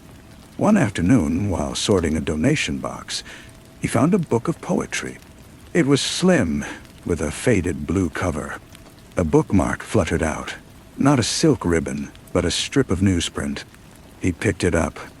The printed words were an ad for a long-defunct department store, but on the reverse, in faint pencil, was a handwritten line. "To be alone is to be everywhere." It was not Kennedy's handwriting. It was a stranger's. Yet, it felt like a message. A fragment of a conversation he was meant to overhear. He slipped the strip of paper back into the book and placed it on the shelf. He did not need to keep it. The thought was enough. Months passed in this way. The sharp edges of his guilt did not dull, but they became familiar, like the contours of his small room in the dark. He was not waiting for forgiveness, for he knew none would come from the only sources that mattered. He was simply learning to carry the weight. He was learning the dimensions of his freedom. One rainy Tuesday, as he was closing the shop alone, the bell jingled. He turned, a standard greeting on his lips, and froze. Barrett stood just inside the door, water beading on his leather jacket. He looked around the cramped, cozy shop, then back at his father. He didn't seem surprised. "Leo told me you'd be here," Barrett said. "I called every bookstore in the phone book." Jason set down the stack of books he was holding. "The house? Sold? Last month." Barrett shifted his weight. "I put the things, her things, in storage. A different place. I kept a painting. Jason nodded, a lump in his throat. That's good. I'm leaving, Barrett said. I got a job out west. Design firm. That's wonderful, Barrett. They stood in silence, the rain pattering against the window. The distance between them was still vast, but it was no longer a frontier. It was just a space filled with the things they could not change. I came to say goodbye, Barrett said, and to give you this. He reached into his jacket pocket and pulled out a single, small, rectangular object. He placed it on the counter between them. It was a photograph in a simple wooden frame. It was a picture of Kennedy, years ago, before the silence. She was laughing, her head thrown back, caught in a moment of unguarded joy. Jason had not seen the photo in years. He had forgotten it existed. I found it when I was packing, Barrett said. I have others. I thought you should have one. Jason could not speak. He reached out and touched the edge of the frame. I don't forgive you, Barrett said, his voice steady and clear. But I don't think she would want me to hate you forever. She painted that door, but she also kept the key where you might find it. She left the papers unfiled. She was always holding two truths at once. He took a deep breath. So am I. Jason finally found his voice. Thank you for this. Barrett nodded, turned to go, then stopped. Where do you live? Jason told him the address above the garage. Barrett absorbed this. Okay. He didn't say it was too small or too poor. He just said, okay. Then he left, the bell jingling once more behind him. Jason locked the shop door. He turned off the lights, standing in the dim glow from the street lamp outside. He picked up the photograph and looked at her face. Really looked for the first time in years. He did not see the witness, or the victim, or the ghost in the hallway. He saw the woman he had loved, who had loved him in her complicated way. The joy in the picture was real. It had existed. It was a layer in the deep time of their life together. A stratum of happiness now buried, but no less real for being past. He put on his coat, tucked the framed photo carefully inside, and stepped out into the rain. He walked toward his room, the wet pavement reflecting the city lights. The prison of memory moved with him, but its walls, he realized, were made of his own making. He could not dismantle them, but perhaps he could learn to see through them, to let the light and the rain and the memory of her laugh pass through. He reached his door, climbed the narrow stairs. Inside, he placed the photograph on the small table beside his chair. He sat down. He listened. The rain tapped on the roof. A car swished by on the street below. His own breath, in and out. It was not quiet. It was the sound of a world continuing. A world he was, for now, a part of. He sat in the dim light, watching the smile in the photograph, and began the long, slow work of learning how to see. Story 3. The silence in the library was the first thing Alvin noticed. It was a specific, textured silence, the absence of a sound that had been as constant and reliable as his own heartbeat for 30 years. The soft, rhythmic scratch of his father's fountain pen on vellum. Gideon Vale wrote every letter, every ledger entry, by hand. He said the ink held the truth of the pressure, the hesitation, the certainty. That sound, a gentle scritch like a mouse in the wall, was the metronome of the house. Now, there was only the hollow hum of the air conditioner and the distant, indifferent sigh of the Pacific against the cliffs below. He found the pen first, a Mont Blanc Meisterstück, rolled to the edge of the vast mahogany desk, its nib dry. The single sheet of paper before the leather chair was blank. Gideon Vale did not leave blank pages. He left instructions, threats, balances. A blank page was an impossibility, a scream in a vacuum. Alvin picked up the pen. It was cold. He looked out the wall of glass to where the sunset was bleeding into the ocean, staining the water the color of a bruise. The door to the terrace was open a crack, letting in the salt-tinged evening air, and that was wrong too. Gideon hated the damp. Alvin walked to the opening, the fine hairs on his arms rising. On the smooth stone of the terrace, just beyond the threshold, a single drop of something dark and viscous had caught the dying light. It wasn't ink. That was how it began. Not with a gunshot or a scream, but with a silence, a blank page, and a drop of blood no bigger than a ladybug. Gideon Vale was the quiet king of a quiet empire. His family, based in the fog-wrapped city of Port Mercy, dealt in whispers. They didn't run casinos or flashy clubs. They owned the docks the goods came through, the unions that unloaded them, the city council members who looked the other way, and the banks that washed the money a pristine, legal white. It was a civilized kind of crime, Gideon always said, a business of percentages and leverage. His two eldest sons, Marcus and Leo, were products of that business. Marcus, the firstborn, had a temper that flashed like a split knuckle, quick and brutal. Leo was softer, prone to migraines that left him pale and trembling in darkened rooms, his mind a fragile ledger. And then there was Alvin, the afterthought. Born of a late marriage to a pianist who had died young, leaving him with her sensitive hands and a longing for clean horizons. He was the family curator, managing their art collections and charitable foundations. A polished front who lived with his wife Kari in a modern glass house across town. A life of curated normalcy.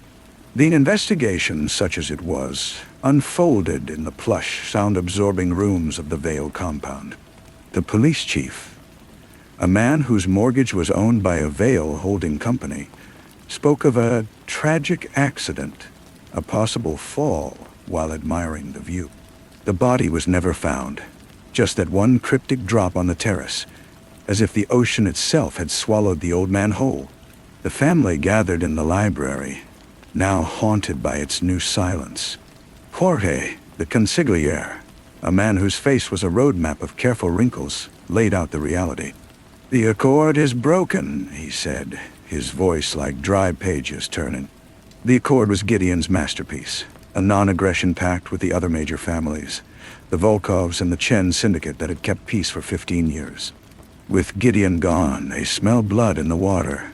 Marcus cannot lead. His anger is a weapon without a safety. Leah cannot bear the weight.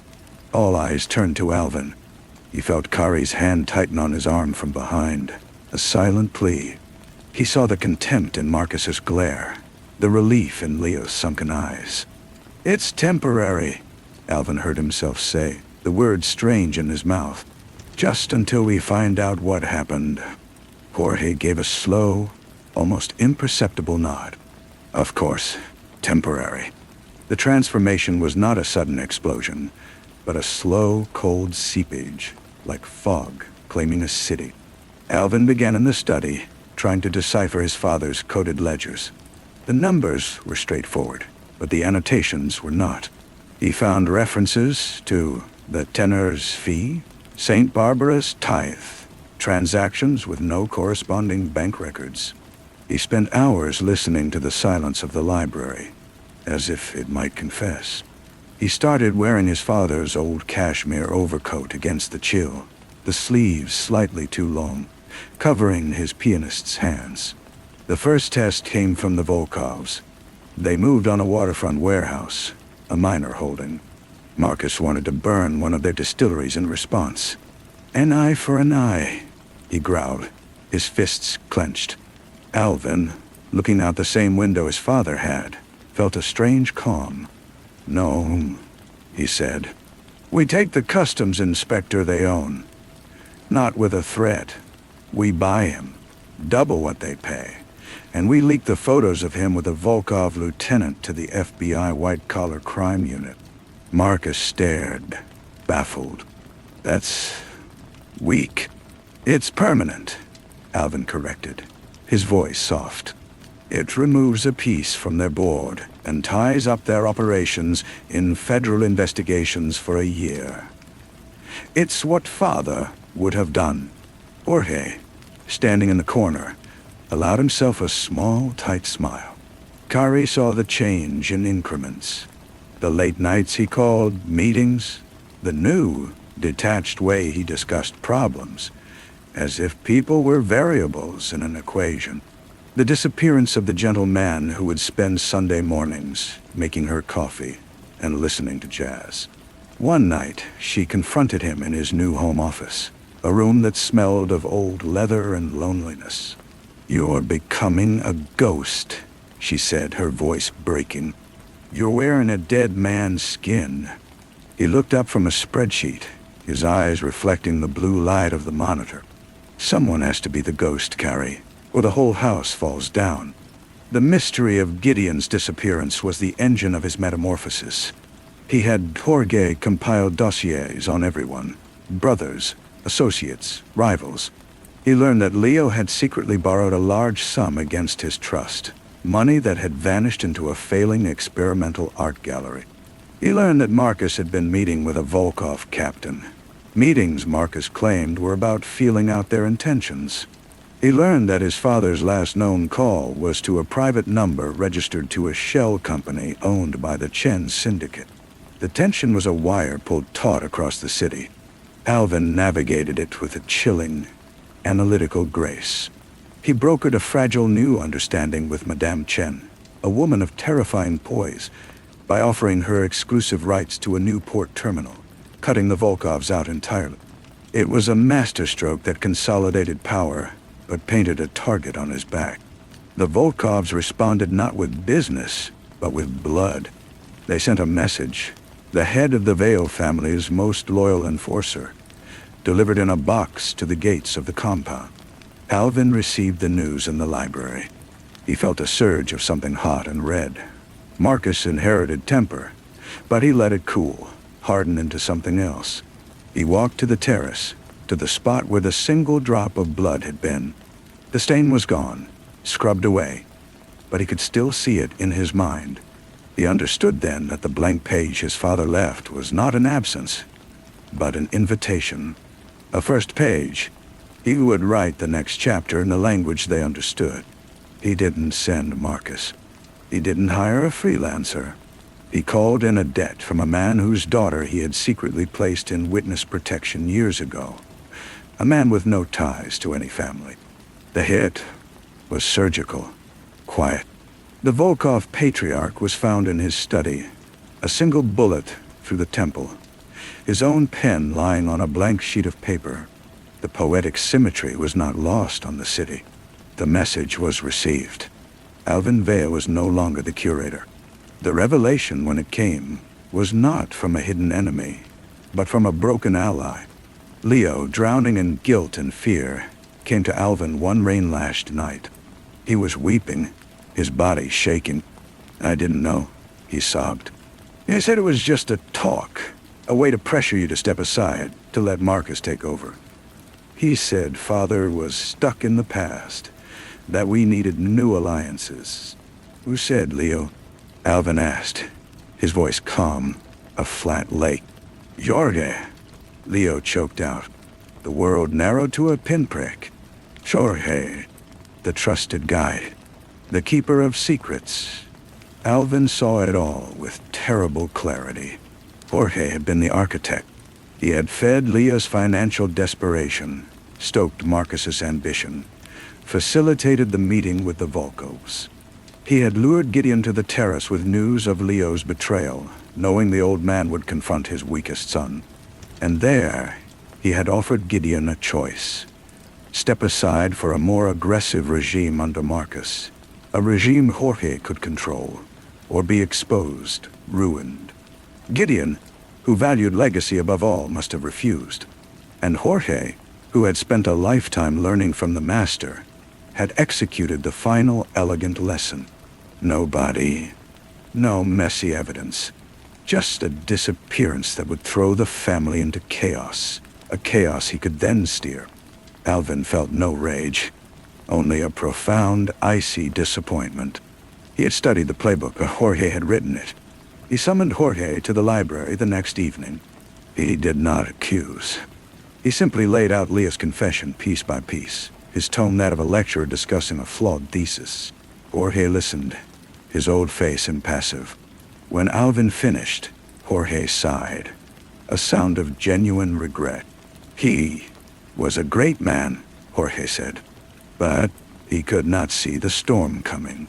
The Volkovs, the Chens, they are dinosaurs. The New World is digital, global. He was building a dam against the ocean.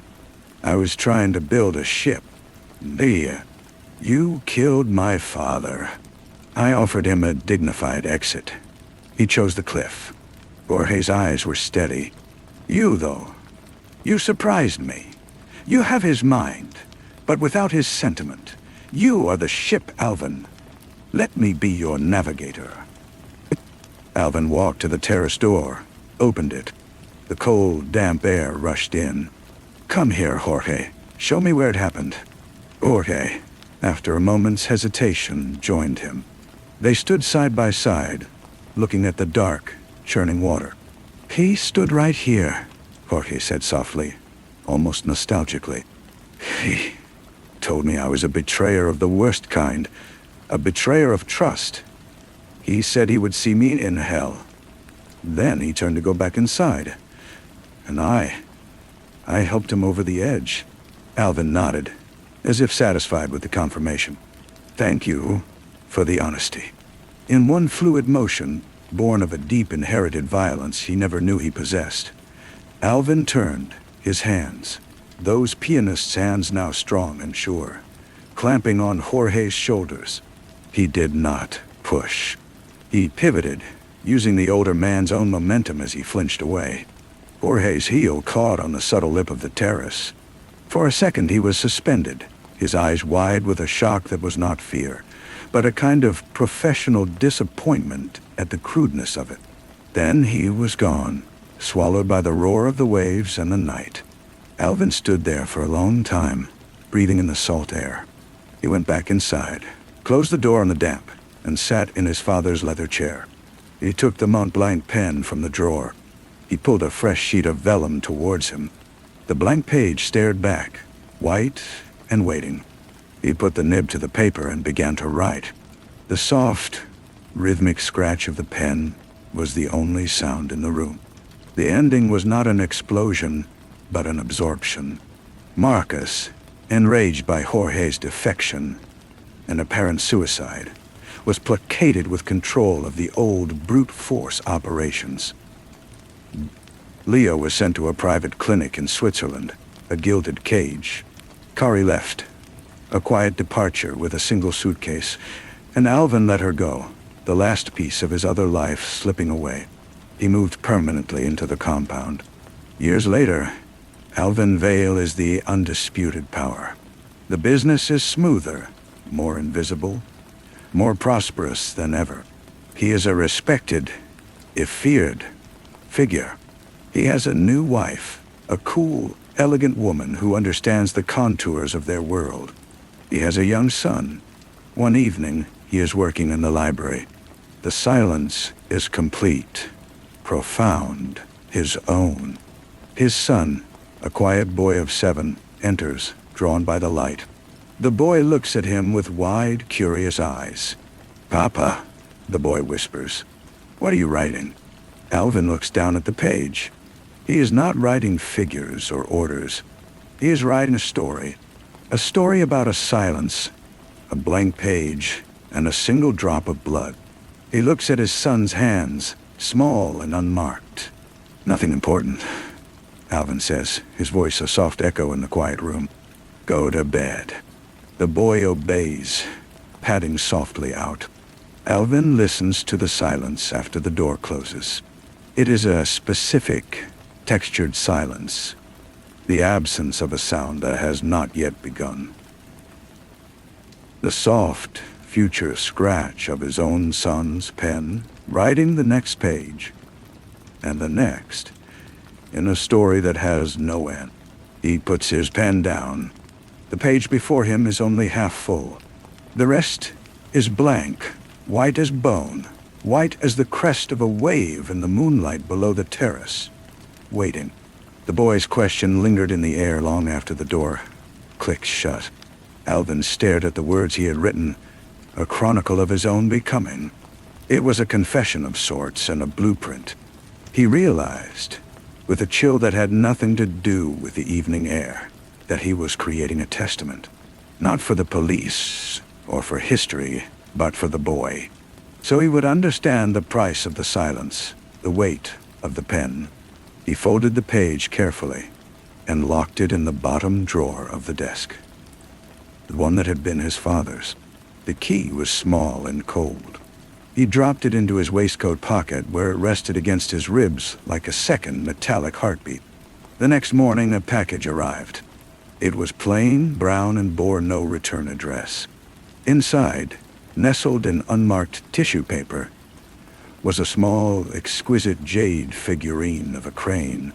Its eyes were tiny chips of onyx, knowing and dark. There was no note. None was needed.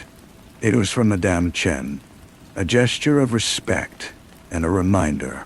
She saw him, understood the language he spoke, and acknowledged his place on the board. But the crane also symbolized vigilance and longevity, a subtle suggestion to be careful, to look ahead. Alvin placed the crane on the corner of his desk, where the morning light caught the green stone. It was a beautiful piece. He appreciated its message. He also knew that Madame Chen's son, a sharp Harvard-educated man in his 30s, was making aggressive moves in their digital currency ventures. The game continued. The players merely grew more polished. His phone buzzed, a discreet pulse against the wood. It was Marcus. His brother's voice was tense, stripped of its usual bluster. "We have a problem. One of the longshoremen. He's been talking to a reporter, not the usual gossip. Specifics. Dates, names, the new container routing through Terminal 7. Alvin felt a familiar calm settle over him. Where is he now? At the Union Hall, holding court. He's scared, I think, trying to get protection by making noise. Don't touch him, Alvin said, his eyes on the jade crane. Send him a bonus, a significant one, for his excellent safety record, and invite him and his family to dinner at La Perla. Make it public. Make it generous. Marcus was silent for a beat. You want to reward a rat? I want to turn him into a liar, Alvin replied. A man who spins wild tales for attention, then gets paid off by the very people he accused. His credibility will vanish. The reporter will drop him, and he will live the rest of his life in debt to our kindness, looking over his shoulder, waiting for the gift to be taken back. It's a longer game. He heard Marcus exhale, a sound of grudging comprehension. Fine, I'll set it up. After the call, Alvin rose and walked to the terrace door. He did not open it. He stood before the glass, looking at his own reflection superimposed on the vast gray expanse of the ocean. The man in the glass wore a tailored suit, his expression composed, his hands clean. Behind that image, the water churned, endless and hungry. He thought of the drop of blood, now just a memory in this room. He thought of Jorge's disappearance into the same water. He thought of the blank page that was now filled, and the many blank pages still to come. The silence was his now, to shape and to hold. It was a kingdom of quiet, and he was its quiet king. He turned his back on the view and returned to his desk. There was work to do. The dinner at La Perla was a masterstroke. The longshoreman, a burly man named Ed Flynn, arrived with his wife and teenage daughter, their faces etched with a mixture of fear and defiance. By the time the main course was cleared, they were flushed with expensive wine and the bewildering spectacle of Marcus Vale, known for his knuckles, asking politely about the daughter's college aspirations. Photographs were taken. The next day, a society column noted the Vale's ongoing commitment to the working men of the port. The investigative reporter's piece was spiked. Flynn, now branded a sellout by his colleagues and trapped in a gilded cage of obligation, became a sullen, silent fixture on the docks. The silence, Alvin observed, was more effective than any scream. It was a week later that Leo returned from Switzerland.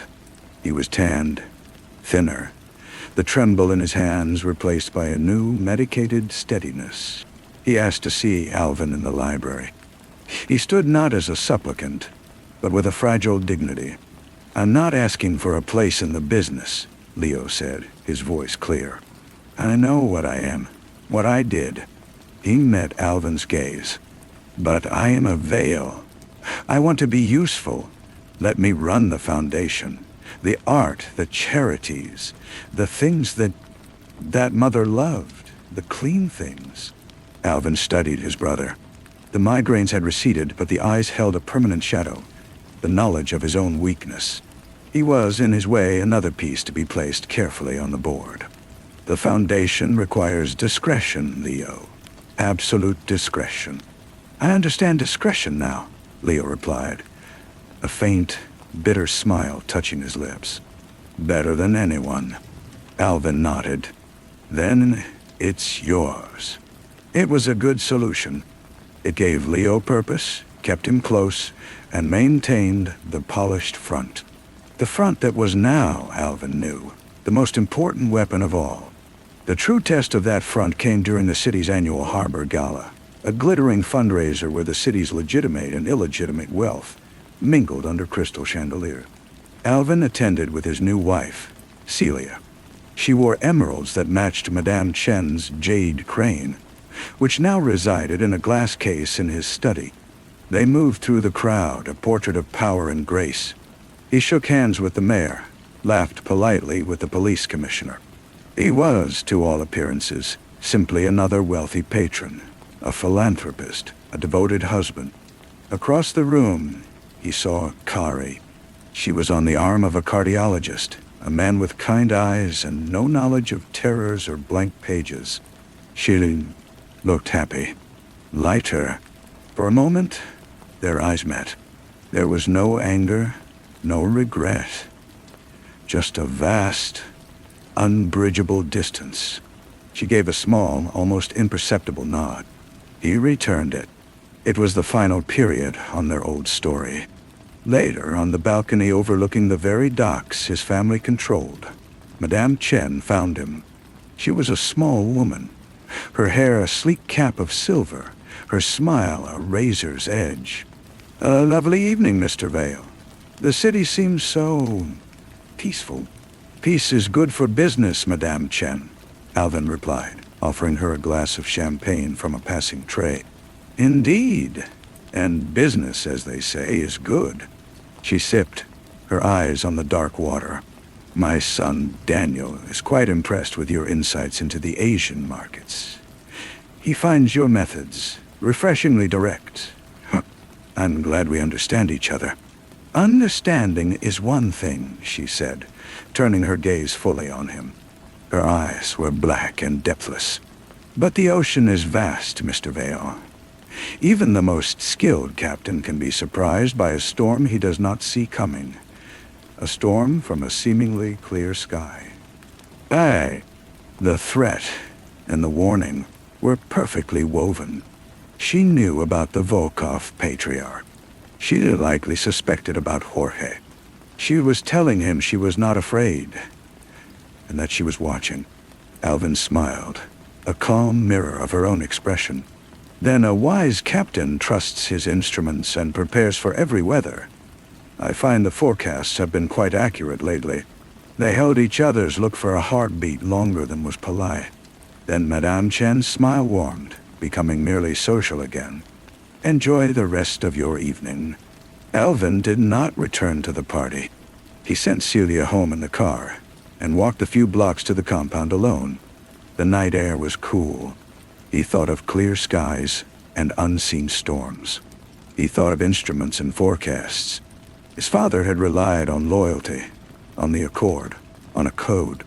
Alvin relied on information, on the dossiers that now filled a secure server, on the whispers bought and traded, on the fragile, purchased silence of men like Ed Flynn. When he reached the compound gates, he did not go inside immediately. He looked up at the library window, glowing softly in the dark. He thought of the boy, asleep in his room. He thought of the locked drawer and the story within it. That was the true forecast.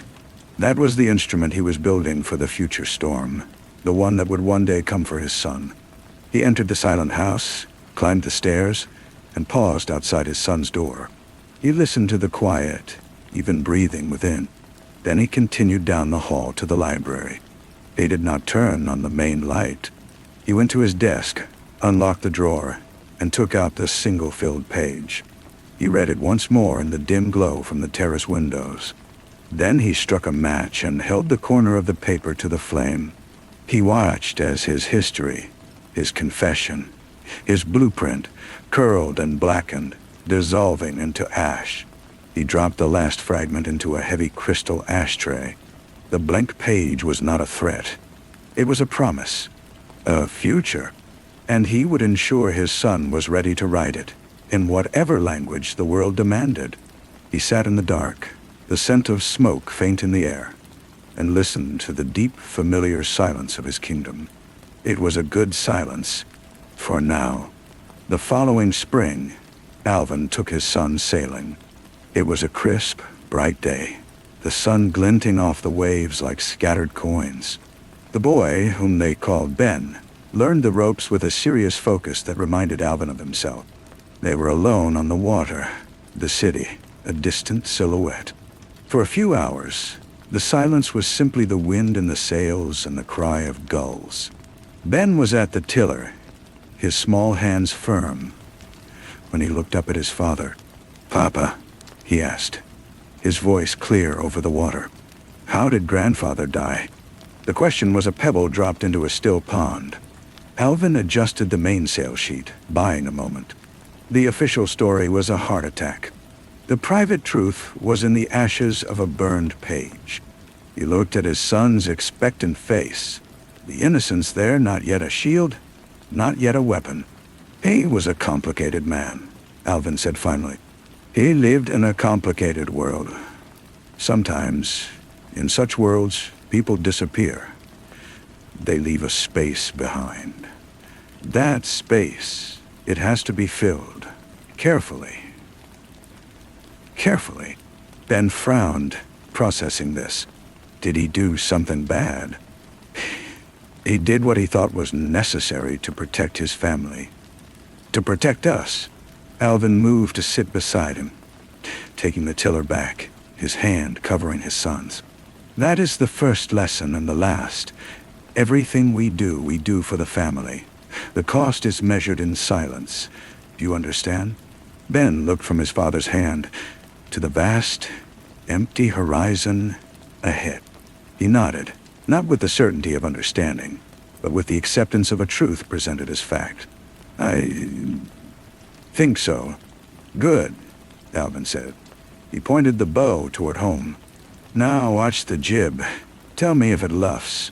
That night, after Ben was asleep, Alvin received a call from an unlisted number. The voice on the other end was digitally scrambled, a synthetic whisper. The Chen account in the Caymans, the one numbered 4071.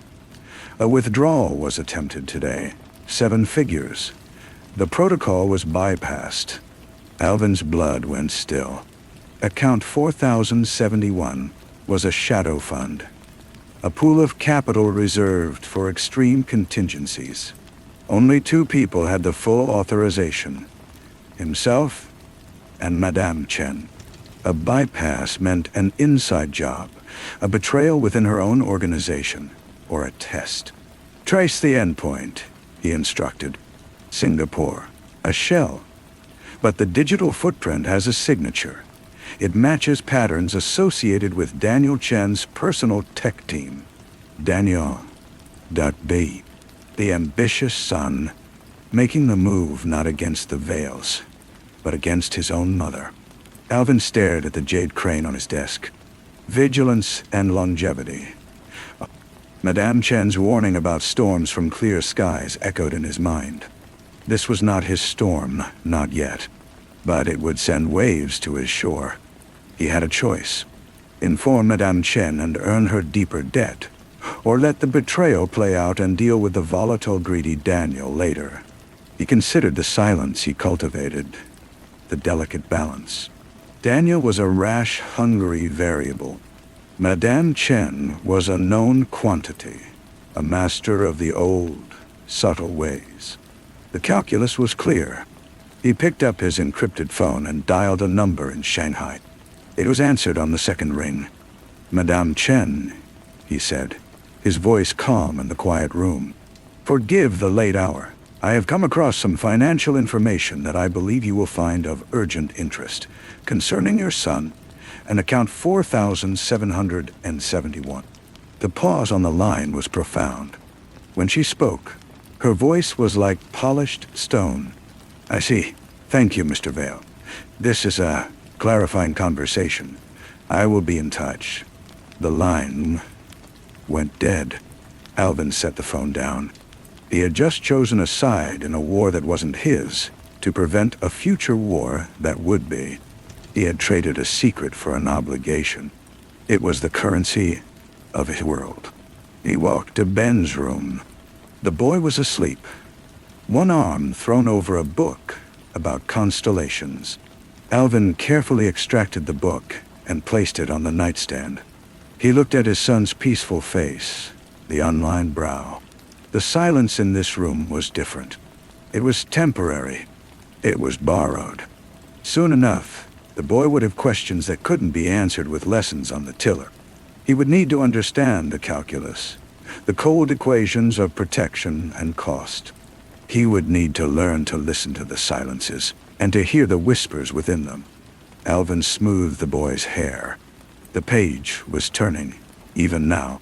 He could feel it. The call from Shanghai came 3 days later. It was not Madame Chen, but a male assistant with a voice like a quiet room. "Madame requests your presence at the Golden Lotus. Tomorrow evening, a private dinner. She wishes to express her gratitude in person." Unsolved. The Golden Lotus was not a restaurant, but a private club on the top floor of a financial tower, accessible only by a dedicated elevator. Alvin went alone. The room was all lacquered screens and low light, the windows offering a dizzying view of the city's electric grid. Madame Chen sat at a simple table, pouring tea. Daniel Chen was not present. She did not speak of the betrayal, not directly. Instead, she spoke of legacy. "A father builds a house," she said, the steam from the tea curling between them. "He thinks of strong walls, a solid roof. He does not think of the termites in the foundation, placed there by his own blood." She set the pot down with a precise click. "The termites have been removed. The foundation is secure. I am in your debt." "It was a matter of mutual interest," Alvin replied. "Stability serves us all." "Stability," she echoed, as if tasting the word. "Yes, but stability is not stillness. The ocean is stable in its depth, yet it moves constantly." She slid a small black lacquer box across the table. "A token for your son." Inside, on a bed of silk, was an antique compass. Its casing was brass, worn by time. "So he may always know his direction," Madame Chen said, "even when the stars are hidden." Alvin understood. The compass was not a gift. It was a covenant. Their fates were now aligned, their silences merged. He accepted it with a nod. The fallout was invisible to the outside world. Daniel Chen took an indefinite leave of absence from the family enterprises, citing a desire to pursue spiritual growth in Bhutan. The business between the Vale and Chen interests continued, smoother than ever. The silence deepened. A month later, on a rainy Tuesday, Alvin was in the library reviewing shipping manifests when Ben entered. The boy held the brass compass in his hands, turning it over, watching the needle quiver and settle. "Papa," Ben said. It always points north. Yes, Alvin said, looking up from his papers. But what if you don't want to go north? Alvin felt a strange, cold pride. The boy was not just accepting the instrument, he was questioning its purpose. Then you use the needle to understand where you are, Alvin said slowly. And you chart your own course from there. The compass doesn't tell you where to go. It tells you where you are, so you can get where you need to be. Ben considered this, his small face serious. He closed the compass case and held it tightly. Thank you, he said, and left as quietly as he had come. Alvin did not return to the manifests. He looked out at the rain-streaked glass, the world beyond blurred and runny. He thought of his own father's heavy hand, the lessons written in pain and fear. He thought of the blank page and the story he must now teach his son to write, a story of direction, of calculated choices, of silences understood and wielded. The compass was a better first tool than a knife, but the day would come when Ben would need to understand both. That was the next page, and Alvin would have to write it with him, word by careful word, until the boy's own hand grew steady enough to take the pen. The rain intensified, hammering against the terrace windows. Alvin remained at his desk, the shipping manifests forgotten. He opened a new secure file on his computer. He titled it simply, For Ben. He began to type, not a story of the past, but a series of questions. Scenarios. What would you do if a trusted lieutenant began skimming from the dockside receipts? How would you respond if a city councilman on your payroll was caught in a scandal unrelated to you? Each scenario was a knot, and Alvin outlined the methods to untangle them. Leverage, distraction, strategic generosity, or controlled violence. It was a curriculum. He worked until the gray light of dawn bled into the room, the rain softening to a drizzle. The following week, Marcus Vale was found dead in his penthouse. A heart attack, the paper said. He was alone. The family mourned publicly. At a private funeral, Leo stood stiff and pale beside Alvin, his new role as head of the Foundation granting him a somber dignity. Marcus's men, a generation of hardened faces, watched Alvin with a new, wary calculation. There was no vote, no discussion. The transition was silent, absolute. Alvin was no longer the heir. He was the source. He consolidated power with a quiet ruthlessness that would have made his father proud. He promoted from within, rewarding competence and loyalty. But he also installed new systems, digital oversight, rotated responsibilities, a network of informants that reported only to him. He created a layer of management, a buffer between the old, brutal ways and the clean, modern face he showed the world. The Foundation, under Leo, donated a new wing to the Children's Hospital. The Vale name was on plaques and in society columns, never in police blotters. Ben turned 10. Alvin gave him a sailboat, a small, sleek thing they could crew together. On the water, the lessons continued. See how the wind shifts, Alvin would say. A good captain adjusts before the gust hits. He reads the water, the sky. He is never surprised. Ben learned to sail with a natural aptitude, his hands growing calloused on the sheets, his eyes constantly scanning the horizon. One afternoon, as they sailed back toward the marina, Ben asked, "Papa, what happened to Uncle Marcus?" Really, this was different from the question about his grandfather. This was current, and the boy's eyes held a sharper light. Alvin trimmed the jib, considering his words. Uncle Marcus's heart was weak. He lived in a world that demanded a strong one. The pressure became too much. It was true in its way. The pressure of Alvin's new systems, the quiet sidelining, the knowledge that his era of fists and threats was over, it had eaten at Marcus. The heart attack was merely the physical manifestation. Could we have helped him? Ben asked. We did, Alvin said. We gave him peace. Sometimes helping someone means letting them exit the stage before they fall. He saw the flicker of understanding in Ben's eyes and the slight frown that followed. The boy was learning to listen to the spaces between the words. That winter, Madame Chen visited. She came to the compound, a rare event. She took tea with Celia, discussing art, and then asked to see Alvin's study. Alone with him, she stood before the glass case containing her jade crane. It looks at home here, she observed. It is a treasured piece, Alvin replied. She turned from the case. My son Daniel sends a letter from his monastery.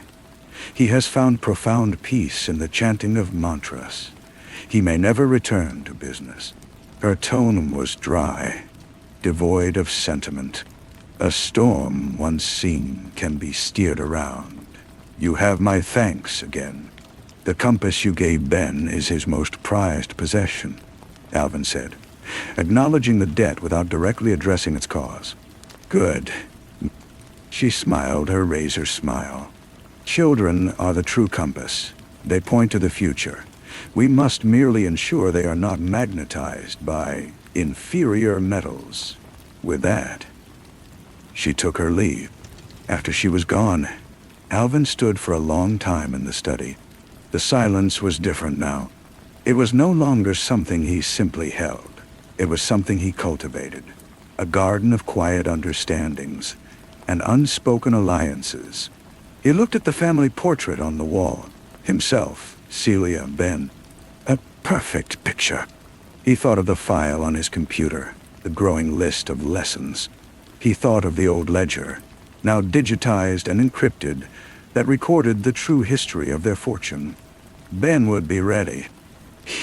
He would have the tools his grandfather never dreamed of, and the moral framework his father had forged in fire and silence. He would not be a king of quiet, but an architect of it. Alvin felt a strange pang, not of regret, but of anticipation. The page was turning, and soon, very soon, the pen would need to be passed. He would ensure his son's hand was steady. He would ensure the story continued. Story 4. The first thing he noticed was the silence. Not an absence of sound, for the rain still tapped its indifferent fingers against the office window, and the old building's pipes groaned in the walls. It was a different kind of silence, a pocket of held breath in the room, a pressure change. Ahmad's pen stopped its scratching on the claim form. He did not look up. He felt it, a coolness on the back of his neck, as if a door had been opened to a winter night. But the door behind him was shut. He had shut it himself. His chest tightened, a subtle cinching of an invisible belt. His own breathing, which had been a quiet, unnoticed engine, became a conspicuous thing in his ears. Someone was in the room with him.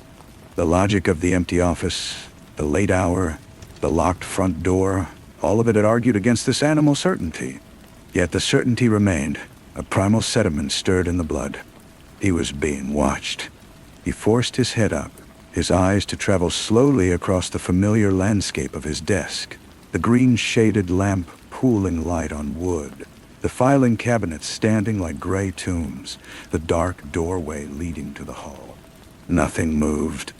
No shadow differed from its usual shape. But the feeling did not dissipate. It deepened, becoming a taste at the back of his throat, metallic and dry. He was a man who dealt in probabilities, in actuarial tables and calculated risks. This was not a probability. This was a presence. The memory of that evening, that first tightening in his chest, would return to him often later, a ghostly prelude. It was the night before Gwendolyn Finch first walked into his life, a coincidence he would later turn over in his mind like a cursed coin. Was it a premonition? Or was it, as he came to suspect in his darker hours, the first faint stirring of a conscience he had long believed dormant? Gwendolyn Finch did not so much enter his office as occupy it. It was a Tuesday, the air thick with the promise of a summer storm. She wore a dress the color of a fading bruise, lavender and gray, and carried the scent of gardenias and something sharper, like ozone. She was not beautiful in a way that was immediately apparent. It was a beauty that revealed itself in increments, in the pale curve of her neck as she looked down to open her purse, in the deliberate slowness of her speech. Each word a stone dropped into a deep well. "My husband," she said, her voice a low contralto that seemed to vibrate in the stuffy room, "is a very careful man." She placed a slim folder on his desk. "He believes in being prepared. He believes in insurance. Ahmad with his tidy mind and his tidy life, his ambitions neatly filed away like his policies, felt something slip. He listened as she outlined Felix Finch's portfolio. Life, property, accident, $1 million payout, double indemnity in case of violent death. She recited the figures without looking at notes, her eyes fixed on Ahmad's. They were the color of wet slate. In them, he saw not grief, not anxiety, but a cool, appraising intelligence. She was dissatisfied, she confessed, not with the money, but with the life. The life was a small, well-furnished cage. Felix was a collector of art, of silence, of her time. She spoke of him as one might speak of a valuable but cumbersome piece of furniture. "He trusts you, you know," she said, leaning forward slightly. The gardenia scent intensified. "Here. Chose this firm because of its reputation. He likes things that are solid, dependable." Ahmad heard the unspoken words. Dependable meant predictable. Predictable meant manipulable. He knew the rules, the clauses, the loopholes. He knew the way a death could be made to look like a tragedy, a twist of fate, an act of God. He knew it in the abstract, as a chess player knows moves he has never made. She was offering him the board. The seduction was not physical, not at first. It was intellectual, a conspiracy of whispers. It happened over weeks, in his office after hours, in quiet corners of half-empty restaurants. She spoke of freedom, of a life not dictated by Felix's meticulous, suffocating routines. She spoke of the south of France, of sunlight on terracotta tiles, of endless time. She painted a picture with her words, and in that picture, Ahmad saw not her, but himself, transformed. No longer the careful man in the careful suit, but a man of means, of mystery, of passion. She appealed not to his greed, but to his profound and unacknowledged boredom. She made the monstrous seem like a logical next step, the ultimate policy against a life of quiet desperation. The plan was indeed flawless. It was a thing of awful beauty, Ahmad's masterpiece. Felix Finch had a habit, every Thursday evening, of walking the cliffs along Mariner's Point, a solitary figure against the vast, crashing indifference of the Pacific. He went to clear his head, he said. The path was treacherous in spots, eroded by rain, a known hazard. A misplaced step, a tragic fall. Who could question it? The insurance investigation would be routine, especially with the bereaved wife's agent guiding the process with a steady, sorrowful hand. Ahmad would handle the claim himself. He knew every box to tick, every question to soft-pedal. The perfect crime required not genius, but expertise and patience. The night it happened, the rain was a biblical torrent. Ahmad sat in his car, parked a mile away, the windows fogged with his own breath. He watched the clock. He knew the exact moment, because he had charted Felix's life with the precision of astronomers tracking a doomed star. He felt no thrill, only a cold, hollow clarity. Later, he would remember the smell of the wet upholstery, the sound of the wipers beating a futile rhythm, and the sensation of that earlier silence, that feeling of being watched, returning to settle in his bones like damp. The unraveling began almost imperceptibly. It began with Ezekiel. Ezekiel was old school, a former beat cop who had traded his badge for an investigator's license. He had a face like a clenched fist and eyes that missed nothing. He was assigned as a secondary reviewer on large claims, a company safeguard.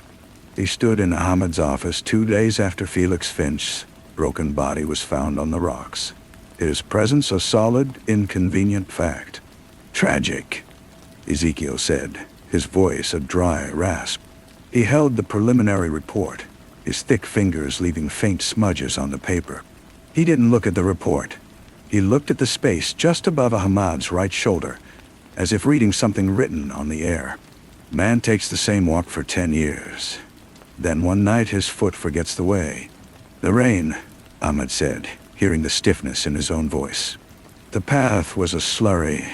The police said it was clearly an accident. Police see what they expect to see, Ezekiel replied, his gaze dropping slowly, inevitably, to meet Ahmad's. My job is to expect something else. He asked questions that were like small, sharp proofs. Did Mr. Finch have enemies? Was he distressed? Had there been any changes to his policy recently? Each question was neutral, polite, and each one to Ahmad felt like a pinprick of light in a dark room, threatening to illuminate a shape he desperately needed to keep hidden. The first symbolic recurrence was the cliff path. It appeared in the police report and the newspaper article in Ezekiel's offhand comments. Then it began to appear elsewhere. Ahmad would see a photograph of a coastline in a magazine, and his stomach would lurch. The pattern of rain on his windshield would seem to trace the snaking, treacherous line of the trail. It was no longer just a location. It was a glyph, burned into his vision. The second was the scent of gardenias. It clung to Gwendolyn, of course, but now he smelled it in elevators, on street corners, a ghostly trail that seemed to follow him. It would wash over him in a nauseating wave, triggering not desire, but a sharp animal fear. And a third was the silence. The sensation of being watched returned, but now it had a face. Ezekiel's. He would turn a corner in the office and find the older man simply standing, looking out a window, a still, watchful monument. He'd feel eyes on his back during meetings. Ezekiel said little, but his silence was a constant, pressing weight. Gwendolyn in the aftermath was different. The cool calculation had heated into something volatile, passionate. She wanted Ahmad now, with a fierce, possessive hunger. The planned discretion evaporated. She called him at the office. She wanted to meet in public, to touch his hand across a table, to claim him. The money was imminent, a tidal wave of freedom, and it was making her reckless. Her dissatisfaction, he saw too late, was not just with Felix. It was a fundamental condition of her being. She was a vessel that could not be filled. And now she was dissatisfied with waiting, with secrecy, with the mundane details of the deception. She wanted the prize, and she wanted the celebration simultaneously. We did it, she whispered to him in a crowded bar, her lips against his ear, her breath hot with gin. We're free. The word "be" felt like a trap closing. Jealousy, an emotion he hadn't anticipated, began to rot the plan from the inside. He was jealous of Felix, the dead man who had possessed her first, whose memory seemed to give her a perverse pleasure. She spoke of his habits, his tastes, his failures, with an intimate derision that felt like a shared secret, but one that excluded Ahmad. He was jealous of her freedom, her easy sleep, the way she spent the prospective money in her mind, with a joyous abandon he could not feel. His own guilt was a cold stone in his gut, but hers seemed to have evaporated in the heat of her desire. He began to watch her with Ezekiel's eyes. He saw the tiny inconsistencies in her performance of grief, the too quick change from black to colors, a laugh that escaped in a quiet moment and was just as quickly stifled.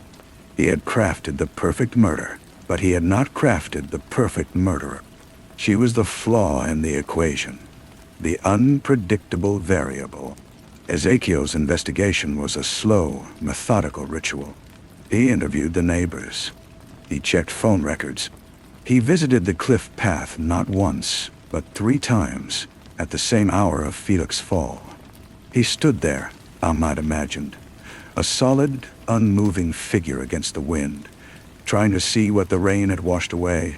He began to ask about Gwendolyn. Not directly, but in a circling way. Her background, her marriage, her state of mind. He discovered a former boyfriend, a minor figure from years ago, and questioned him for an hour. He was building a context, a world around the accident, and Ahmad felt the walls of that world narrowing. The confrontation, when it came, was not a dramatic showdown. It was in Ahmad's office, late again. The green-shaded lamp was the only light. Ezekiel sat in the client's chair, not with the file, but with nothing. His hands were empty. "People think murder is about violence," Ezekiel said, his voice barely disturbing the dusty air. "It's not. It's about time. It's about waiting. The waiting before. The waiting after. The killer is always waiting, Mr. Hassan. He is waiting to see if the world will notice the hole he's torn in it. It's..." Ahmad's mouth was dry. "Is that what you think this is? A hole?" Ezekiel ignored the question. "The husband, Felix, he was a creature of habit. Habit is a kind of clock. You set your watch by him. His wife knew that clock, he said. And now his eyes locked onto Ahmad's. "You are a man who understands clocks. Policies, premiums, payouts. They run on a schedule. This is speculation," Ahmad managed. "It is," Ezekiel agreed, nodding slowly. "But speculation is my job. Here's what I can't speculate away. The wife's policy was increased 14 months ago. You handled it. The husband's walking habit was most regular on Thursday nights. You knew that, because the wife told you in a statement. And you..." He leaned forward, the chair creaking. "You have the smell of her perfume on you right now. Gardenias. It's in your office. It's on your skin. You have a..." The room seemed to tilt. The sensory detail was a devastating, poetic blow. Ahmad saw the plan, his beautiful, flawless plan, not as a structure, but as a series of faint smells, of recorded times, of financial paper trails. It was not a castle. It was a house of cards. And Ezekiel had just described the pattern on everyone. "There's no proof," Ahmad whispered, the words a confession in themselves. "Proof is for court," Ezekiel said, standing up. He looked tired, old. "I'm not a cop anymore. My job is to see the hole, and to tell the company not to pay until someone fills it in." He paused at the door. "She'll turn on you, you know. A woman like that, she's only faithful to her own want. You were a tool. Tools get discarded." After Ezekiel left, the silence returned, but it was complete now. Absolute. It was the silence of a verdict. The $1 million was frozen, suspended in a hell of investigation and doubt. The dream of the south of France, curdled into a nightmare of lawyers and suspicions. Gwendolyn's passion turned to fury, then to something colder, more terrifying. She saw Ahmad not as a partner, but as the point of failure. The phone calls stopped. Then the messages began, cryptic, threatening notes left on his car, in his mailbox. The language was not of love or conspiracy, but of blame. "You failed. You were weak." The gardenia scent on the notes was overpowering, cloying. The smell of decay. The climax was not a chase, nor a shootout. It was a convergence, a ritual completion. Ahmad, driven by a desperate need to explain, to plead, to somehow salvage the ruin, went to her house. Felix's house. He found her in the living room, surrounded by the art her husband had collected. She was packing a single suitcase. She didn't look surprised to see him. "It's over," she said, her voice flat. "Ezekiel has a statement from the bartender at the Seaview. He remembers us, Ahmad. Together, weeks before Felix died, laughing. We can say it was innocent," he said, the words pathetic even to him. She laughed then. A short, sharp sound like breaking glass. Nothing about us was ever innocent. She closed the suitcase with a definitive click. The money is gone. The plan is ashes.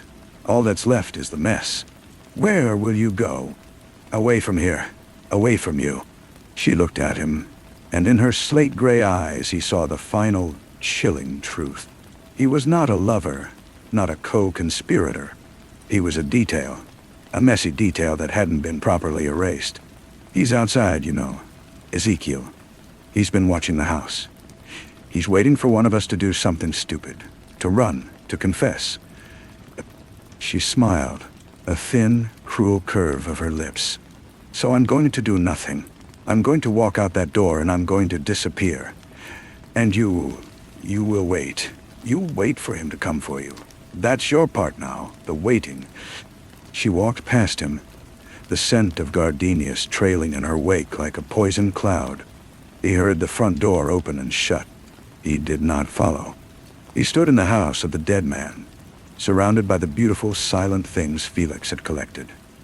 And he felt the watching silence solidify around him. He was the hole in the world. And Ezekiel was outside, the patient witness, waiting for the hole to acknowledge itself. The epilogue was the investigation, but it was an investigation that became a ritual, a permanent state of being. The company, under Ezekiel's relentless pressure, denied the claim. A civil suit was launched, then a criminal inquest. No charges were ever filed for lack of concrete proof, but the cloud never lifted. Ahmad was dismissed, his reputation a shredded thing. He moved to a small town, took a job as a clerk. He lived in a room above a storefront. And every Thursday evening, as regular as Felix Finch's walks, Ezekiel would call. Not to accuse, not to question further. Just to check in. His voice on the line, dry as dust. Ahmad, it's Ezekiel. A pause. Just seeing how you're getting on. The calls were a torment, a reminder that the case was never closed, only suspended. That the waiting for both of them was the only permanent thing. Ahmad would hang up the phone and walk to his window. He would look out at the quiet, empty street, and he would feel it every time, without fail. The tightening in his chest, the quickening of his breath, the profound and unshakable sensation of being watched. It was his inheritance. It was his life sentence. And in the silent, rain-slicked streets of his nowhere town, in the echo of Ezekiel's ritual calls, the mystery remained, not as a question to be solved, but as a condition to be endured. An unending, obsessive loop in the darkening twilight of a carefully run. The town was a place of rain and gray skies, a perfect echo of his interior weather. The job was a monotony of filing and stamps, a penance in triplicate. He avoided the coastline, but the cliff path found him in other ways. The staircase to his room seemed to tilt sometimes, the worn wood treacherous underfoot. The smell of gardenias would sometimes seep from a neighbor's window box, sending him indoors, hard hammering. He took to walking at night, a different kind of habit, tracing the same few blocks under the sodium glow of streetlights. He was a ghost in a town of ghosts, a man defined by an absence, the absence of a future, the absence of a self he once recognized. The money, the dream, Gwendolyn. They had all rotted away, leaving only the hollow structure of the crime itself, a skeleton he carried inside him. One Thursday, Ezekiel's call did not come at the usual hour. Ahmad sat by the phone in his cramped room, watching the minutes tick past. The silence felt different, a new kind of hole. At 9:30, the phone rang, a jarring shatter in the quiet. He snatched it up. Ahmad. It was Ezekiel, but his voice was different, thinner, strained by a distance that wasn't just on the line. I'm in a hospital. Ahmad said nothing. He could hear the faint beep of machinery in the background. They found something, Ezekiel continued. the words coming slowly. 6 months, maybe less. Funny, isn't it? All that watching and I never saw this coming. Ahmad found his voice, a rusted thing. Why are you telling me? A long pause, filled with the electronic pulse of Ezekiel's fading life. Because the watching stops now. The call. This is the last one. I'm letting you go. The words should have been a release. They should have felt like a pardon. Instead, they felt like a sentence being commuted to a deeper, more solitary confinement. You're not letting me go, Ahmad heard himself say, the truth dawning with a terrible clarity. You're leaving me alone with it. Ezekiel gave a weak, rasping sound that might have been a laugh. You always were a quick study. Goodbye, Ahmad. The line went dead. Ahmad held the receiver for a long time, listening to the dial tone. A high, empty whine. He placed it back in its cradle with exaggerated care.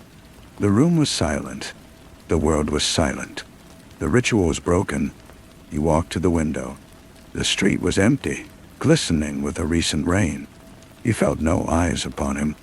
The profound, haunting sensation of being watched had vanished. And in its place was something infinitely worse.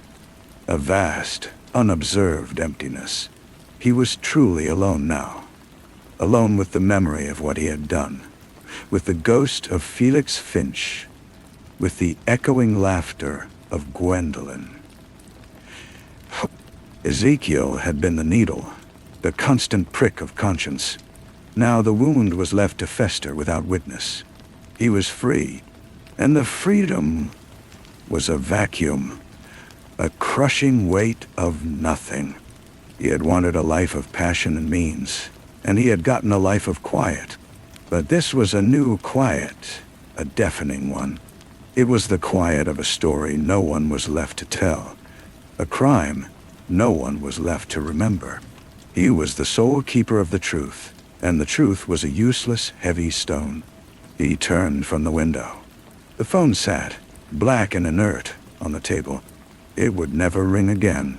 The waiting was over. Now there was only the living, the endless, unobserved stretch of days in this gray town, with the scent of gardenias waiting to ambush him around any corner, and the cliff path forever etched on the back of his eyes, a road he walked every moment, alone. The mystery was solved. The watcher was gone, and Ahmad Hassan, at last, disappeared into the unbearable light of his own unnoticed existence. The next morning, the gray light felt different. It was just light. It held no accusation. He went to his clerk's job, stamped the papers, filed the forms. His hands did not shake. His boss made a comment about the weather, and Ahmad replied without hearing his own words. The day passed as a series of impressions seen through thick glass. He realized, with a slow, sinking dread, that he missed the calls. He missed the ritual. Ezekiel's voice, that dry rasp, had been a tether. It had connected him to the man he was, to the crime that defined him. Without it, he was adrift. The guilt did not lessen. It simply lost its shape, bleeding into everything like a stain with no outline. A week after the last call, a letter arrived. The envelope was plain, the postmark from the city he had fled. His name was typed. Inside was a single sheet of paper, also typed, unsigned. The claim was formally denied in perpetuity today. All appeals exhausted. The file is closed. She was seen in Buenos Aires. She is using another name. She is not alone. That was all. A final report from a ghost. The news should have stirred something. Anger, bitterness, a sense of injustice. Instead, it felt like reading a footnote to someone else's life. Gwendolyn had moved on, had repackaged herself, had found a new tool or a new game.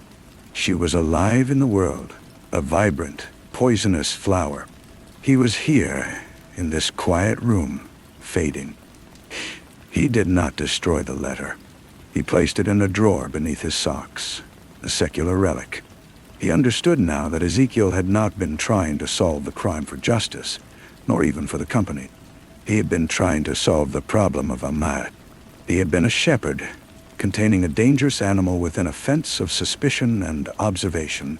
And now, with his own end looming, he had simply opened the gate. The animal, however, had forgotten how to run. Spring came to the town, tentative and wet. The neighbor's gardenias bloomed, and the scent drifted through his open window one evening. He did not flinch. He breathed it in. It was just a smell. It was the smell of a flower, and of memory, and of decay.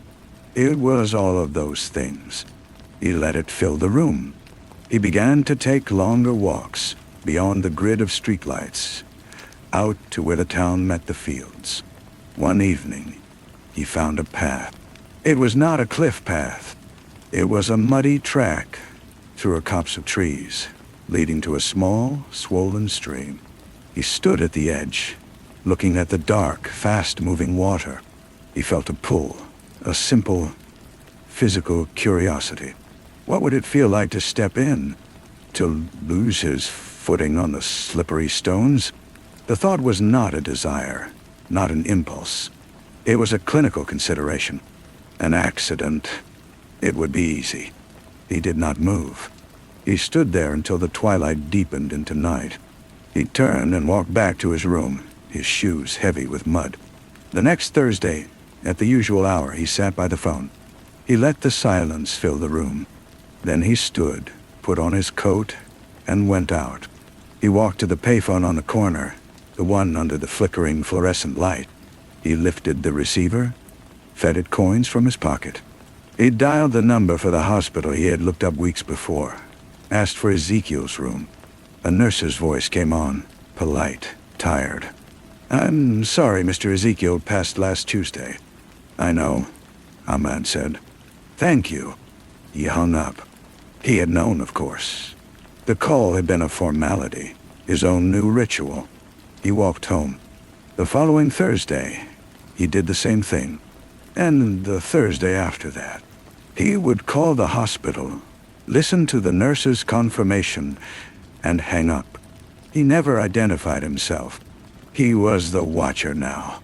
He was watching the memory of the watchman. He was keeping the hole open. It was all he had left. One day, sorting through a box of old office supplies at work, he found a stamp. It was not an official stamp. It was a personal one, left by a previous clerk. It read, in simple block letters, "Verified." He took it home. That night after his walk, he took out the plain sheet of paper. Beneath the typed lines about the claim in Gwendolyn, he inked the stamp and pressed it down firmly. Verified. He put the paper back in the drawer. It was done. The file was closed, but the record existed. He had verified it. He was both the criminal and the clerk, the subject and the archivist. He sat in his chair by the window, waiting for nothing. The street was empty. The rain began again, a soft patter against the glass. He watched it, trace paths down the pane, random, meaningless, and endless. He did not move. He simply watched and waited and remembered. It was, finally, enough. The years did not pass so much as accumulate, like the fine layer of dust on the sill. The Thursday calls to the disconnected hospital number became a habit without meaning, then a chore, then a forgotten gesture. He stopped 1 week and felt nothing. The stamp remained in the drawer, a small, heavy piece of lead. He saw her once, or a version of her. In a newsstand, a glossy travel magazine had a feature on boutique hotels in Patagonia. In the background of a photograph, a woman with a wide-brimmed hat looked away from the camera, her hand resting on the arm of a man in linen. The caption spoke of secluded luxury, the woman's posture. The arrogant slope of her shoulder was unmistakable. He bought the magazine, tore the page out, and then, standing by a public bin, folded it and let it drop inside. He felt no connection to the image. It was like seeing a predator from another continent, fascinating in its efficiency, but irrelevant to his ecosystem. His own life shrank to a pinpoint of routine. He developed a fondness for a particular brand of tea, for the way the steam fogged the window in the morning. He knew the names of the local shopkeepers, exchanged remarks about the rain. He was polite, quiet, utterly unremarkable. He had become the man he was supposed to have been before the plan, before Gwendolyn, before the cliff path. A simple, careful man. The irony was a quiet companion. The final turn was not dramatic. It was a small bureaucratic error. A letter arrived from a government pension office, addressed to a Mr. A. Hassan. It concerned a miscalculation of contributions from a decade prior, from his old life at the insurance company. They owed him a small sum, it said. A refund. The amount was trivial, a few £100. It was not money he needed or even wanted. But the letter, with its official crest and dry language, was a thread leading back. He could have ignored it. He almost did. For days, the letter lay on his table, a white rectangle against the dark wood. But a curiosity, cold and precise, took hold. It was the same curiosity that had once calculated risk and reward, that had traced the patterns of Felix Finch's habits. He wanted to see the file. His file. He wrote a letter in reply, requesting clarification, providing his old national insurance number. He used the precise, formal language of his former profession. Weeks later, a thicker envelope arrived. It contained copies of records, contribution tables, and a brief cover letter. Paper clipped to the last page was a photocopy of a separation form from his old company. In the box for a reason for termination, someone had typed, "gross misconduct." Beneath, in the cramped, familiar handwriting of his old department head, was a note. "See Associated Investigative File, E. Jones." Ezekiel, Donat. His name was a fossil in the rock of this dull administrative record. The investigative file was not included, of course.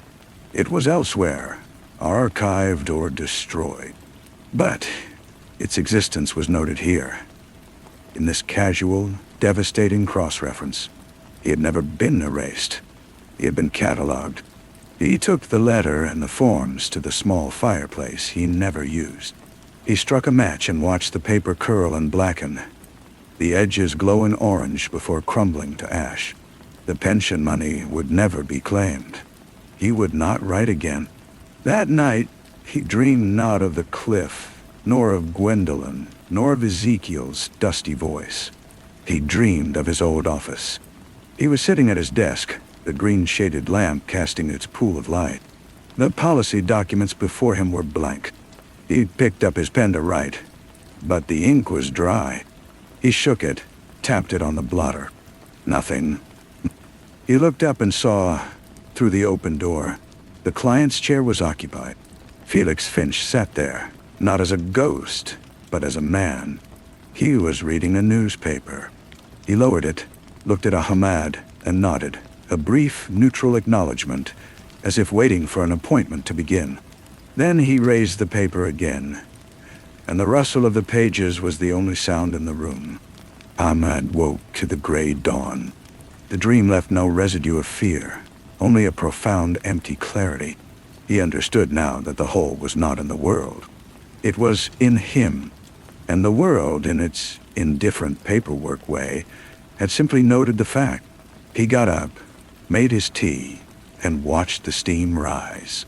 Outside, the rain began again, a steady, patient sound on the roof. It was Thursday. He did not think of the phone. He thought of nothing at all. He was, at last, perfectly full of his own silence.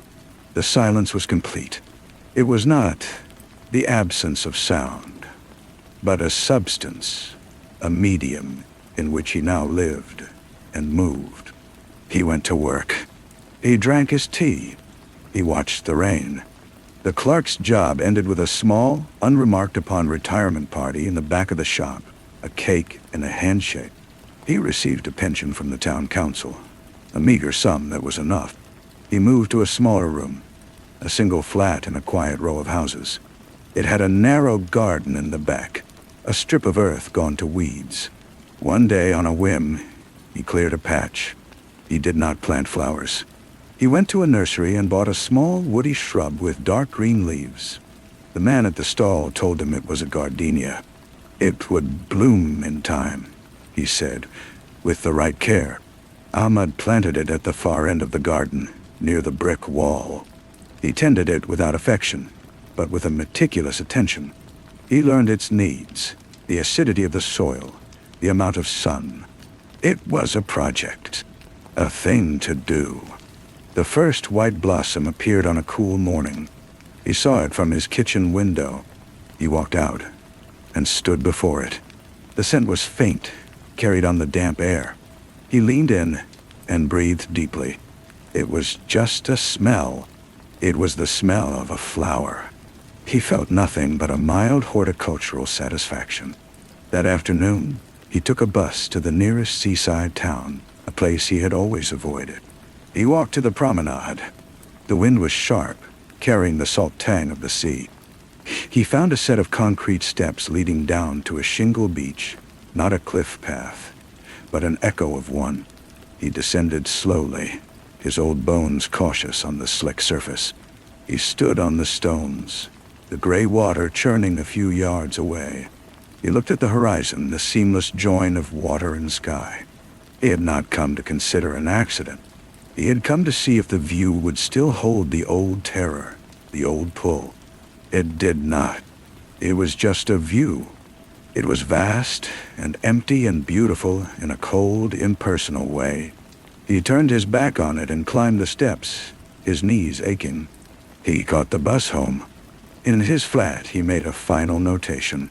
He took a fresh sheet of paper and wrote, in his careful clerk's hand, "Account settled. No outstanding balance." He did not stamp it. He folded it and placed it in the drawer with the other relic, the one that read verified. Then he closed the drawer. He lived several more years. He was not happy, but he was not in torment. He was present. He tended the gardenia. He read library books. He watched the weather. When he died, it was in his sleep, a quiet cessation. The landlord found him 2 days later, a peaceful expression on his face. There were no next of kin to notify. His effects were boxed for disposal. In the drawer, the landlord found 2 pieces of paper, one stamped, one handwritten. They made no sense to him. He almost threw them away. But something in the neatness of the script, the finality of the stamp, gave him pause. He placed them in the box with the other mundane detritus of a life. The teacup, the reading glasses, the worn coat. The box went to a charity shop. The papers, separated from their context, were just scraps. They were shuffled, lost, and eventually discarded, unread.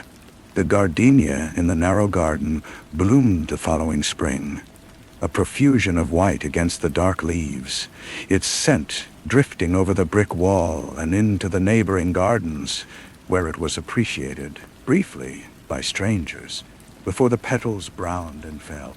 Story 5. The cold was not the cold of winter, not the clean, sharp bite of Moscow air in December. This was a different cold, a seepage, a damp and intimate chill that clung to the skin like a second, unwanted epidermis. It came from the stone. Detective Hector Volkov's fingertips traced the curve of the balustrade on the Krimsky Bridge. The granite worn smooth by decades of weather and touch. But here, at this specific point, the smoothness gave way to a rough, granular patch. He pressed his palm flat against it.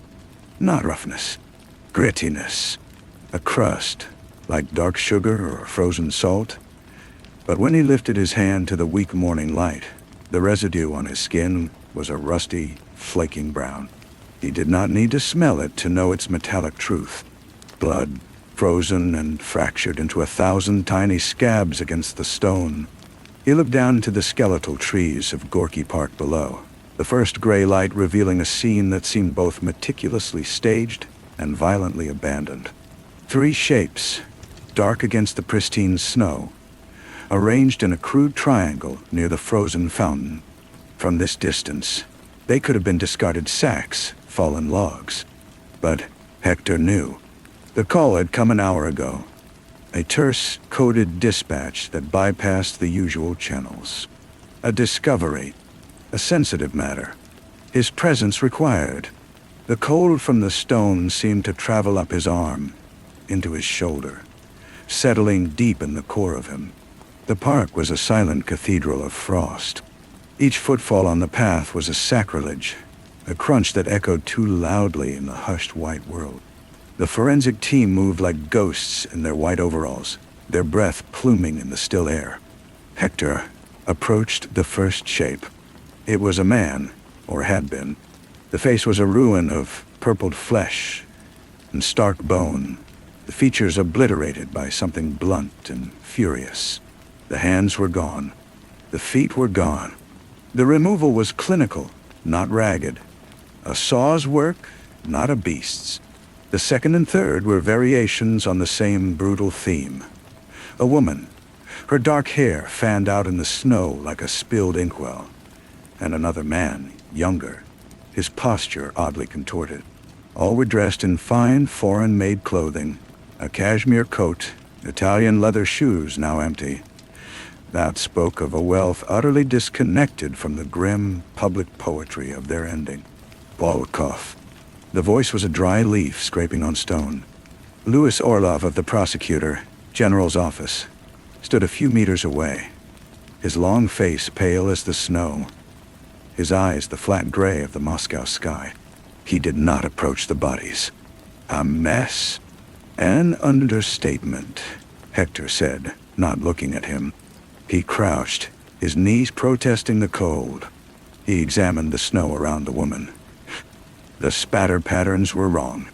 They had been killed elsewhere, then brought here, arranged. This was a message, a display. He noted the absence of any personal effects. No wallets, no phones, no jewelry, except for a single cheap-looking silver ring on the woman's remaining right hand.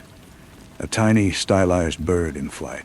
The park cameras, Hector asked. Malfunctioning. Since midnight. Convenient. Careful, Volkov. Orlov's tone was a low hum of warning. This is not a neighborhood stabbing. This is an international incident waiting to happen. Look at them. They are not ours. That much was clear. Their clothes, their haircuts, even the subtle, well-tended look of their skin marked them as outsiders. Hector felt the familiar, weary weight descend, the weight of a truth that would be bent, folded, and ultimately hidden by the immense, indifferent machinery of the state. His job was often not to solve, but to sanitize. But the cold grit of blood on the bridgestone lingered on his skin, a tactile promise of something more. The investigation was assigned a room in the depths of the Petrovka headquarters, a room that smelled of stale cigarette smoke and defeated ambition.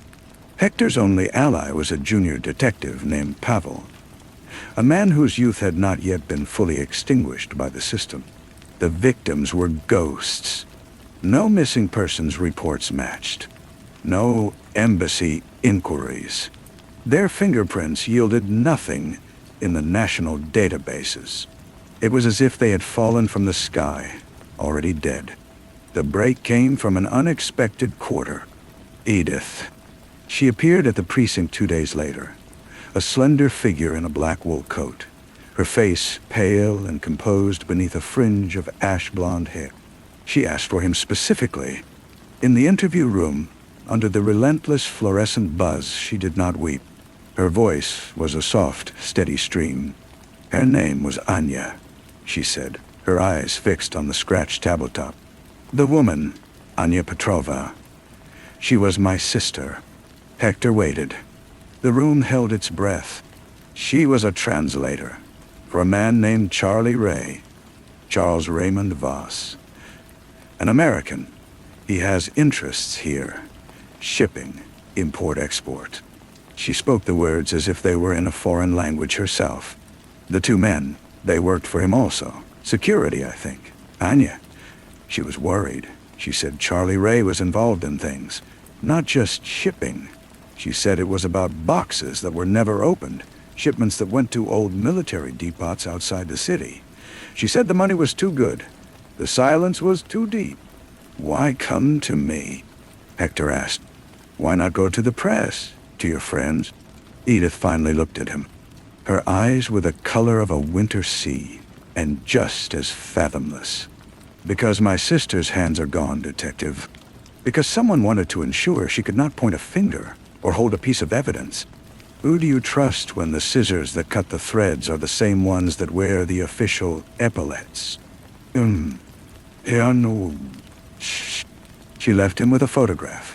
A snapshot of Ahania laughing on a summer day, whole and alive, and an address written on the back in a looping script.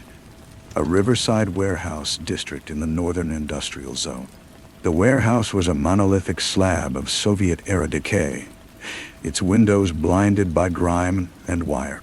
The silence here was different from the park.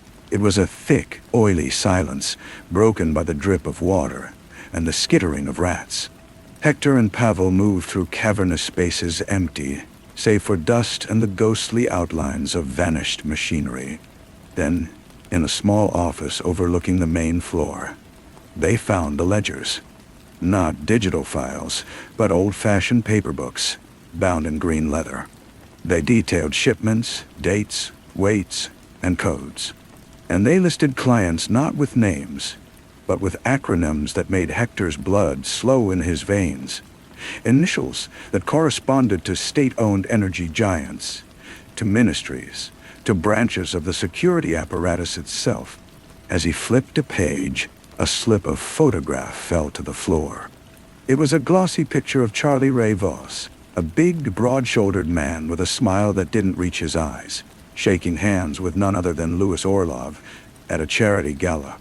The handshake was a bridge between two worlds, a transaction frozen in time. The sound of car doors slamming outside echoed like gunshots in the vast space. Hector peered through the dirty glass. Two black SUVs, their windows tinted to obsidian, had pulled up. Men in dark suits emerged, moving with a coordinated, lethal grace. They did not hurry.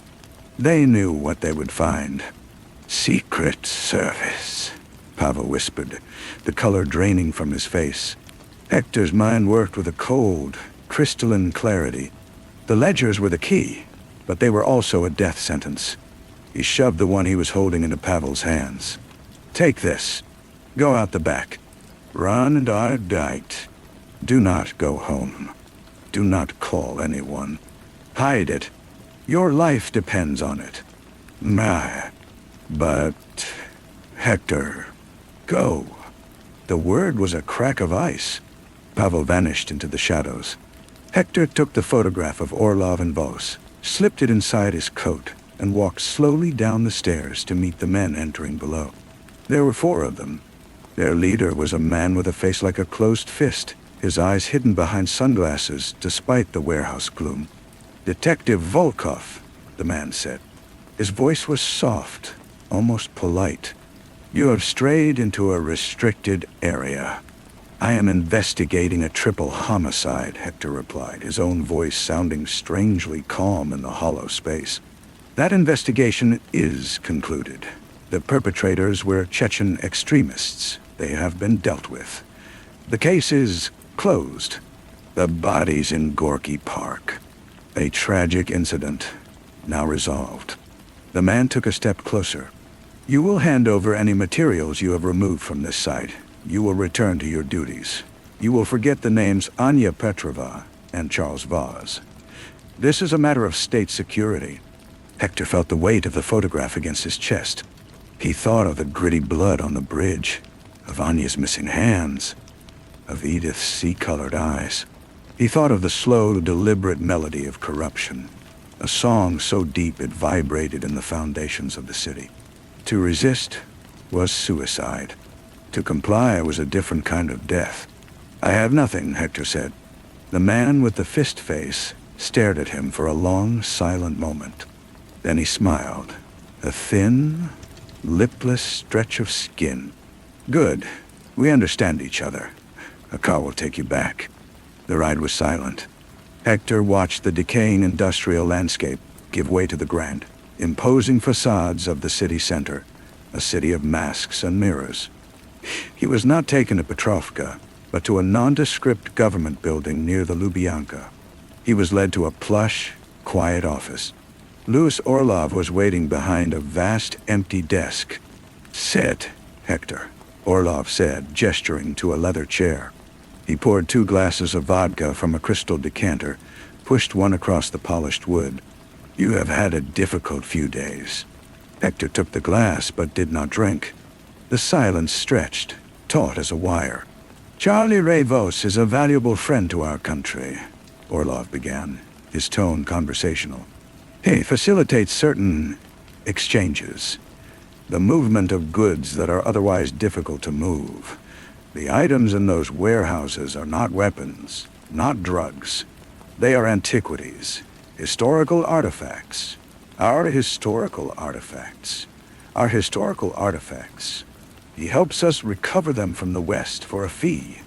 A patriotic endeavor, you see. And the 3 people in the park." Hector's voice was a dry rustle. "A regrettable error. Anya Petrova and her associates grew greedy. They attempted to blackmail Mr. Voss, to expose the operation not out of moral outrage, but for a larger slice of the pie. They threatened to go to a Western newspaper. They had to be silenced. The method was a message to others who might have similar ideas. A message sanctioned by you." Orlov took a slow sip of his vodka. "The state has many hands, Hector. Some of them must get dirty so the others can remain clean. The important thing is stability, order, the narrative." "The narrative," Hector repeated, the word tasting of ash. "Yes, the case is closed. You will be reassigned. A promotion, perhaps, to a quieter department." Orlov's flat gray eyes held his. "This is not a defeat, Volkov. It is an understanding. You have looked into the heart of the machine. Now you know how it turns. There is a peace in that knowledge." Hector left the office, the untouched vodka glass left sweating on the desk. The promotion came through the next day. A desk job, a title with no authority. Pavel had disappeared, the ledger with him. Hector tried to call Edith, but the number was disconnected. He went to her apartment. It was empty, cleaned out as if no one had ever lived there. He walked the streets at night, the cold seeping through his coat. The city around him was a spectacle of light and surveillance, a beautiful frozen lie. He found himself on the Krimsky Bridge again, drawn back to the starting point. He stood at the same spot, the traffic a river of light below.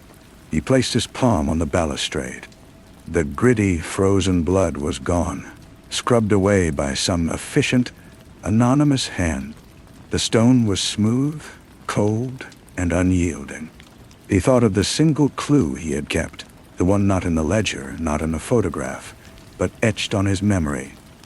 The cheap silver ring on Anya's hand, the tiny bird in flight, a symbol of hope or of escape. He had seen that same bird before. It was the logo of a small independent newspaper known for its doomed investigations into corruption. Anya had not been greedy. She had been brave, and she had been about to talk. The revelation did not flood him with purpose. It settled upon him like the endless snow. A quiet, chilling certainty. He could not fight the machine. He could not expose the truth. Orlov was right. There was a peace in the knowledge, but it was the peace of the grave. His victory, his only possible victory, would be to remember, to hold the real story, intact and pristine, in the cold vault of his mind. He would become a silent archive of the crime, a living tomb for the truth.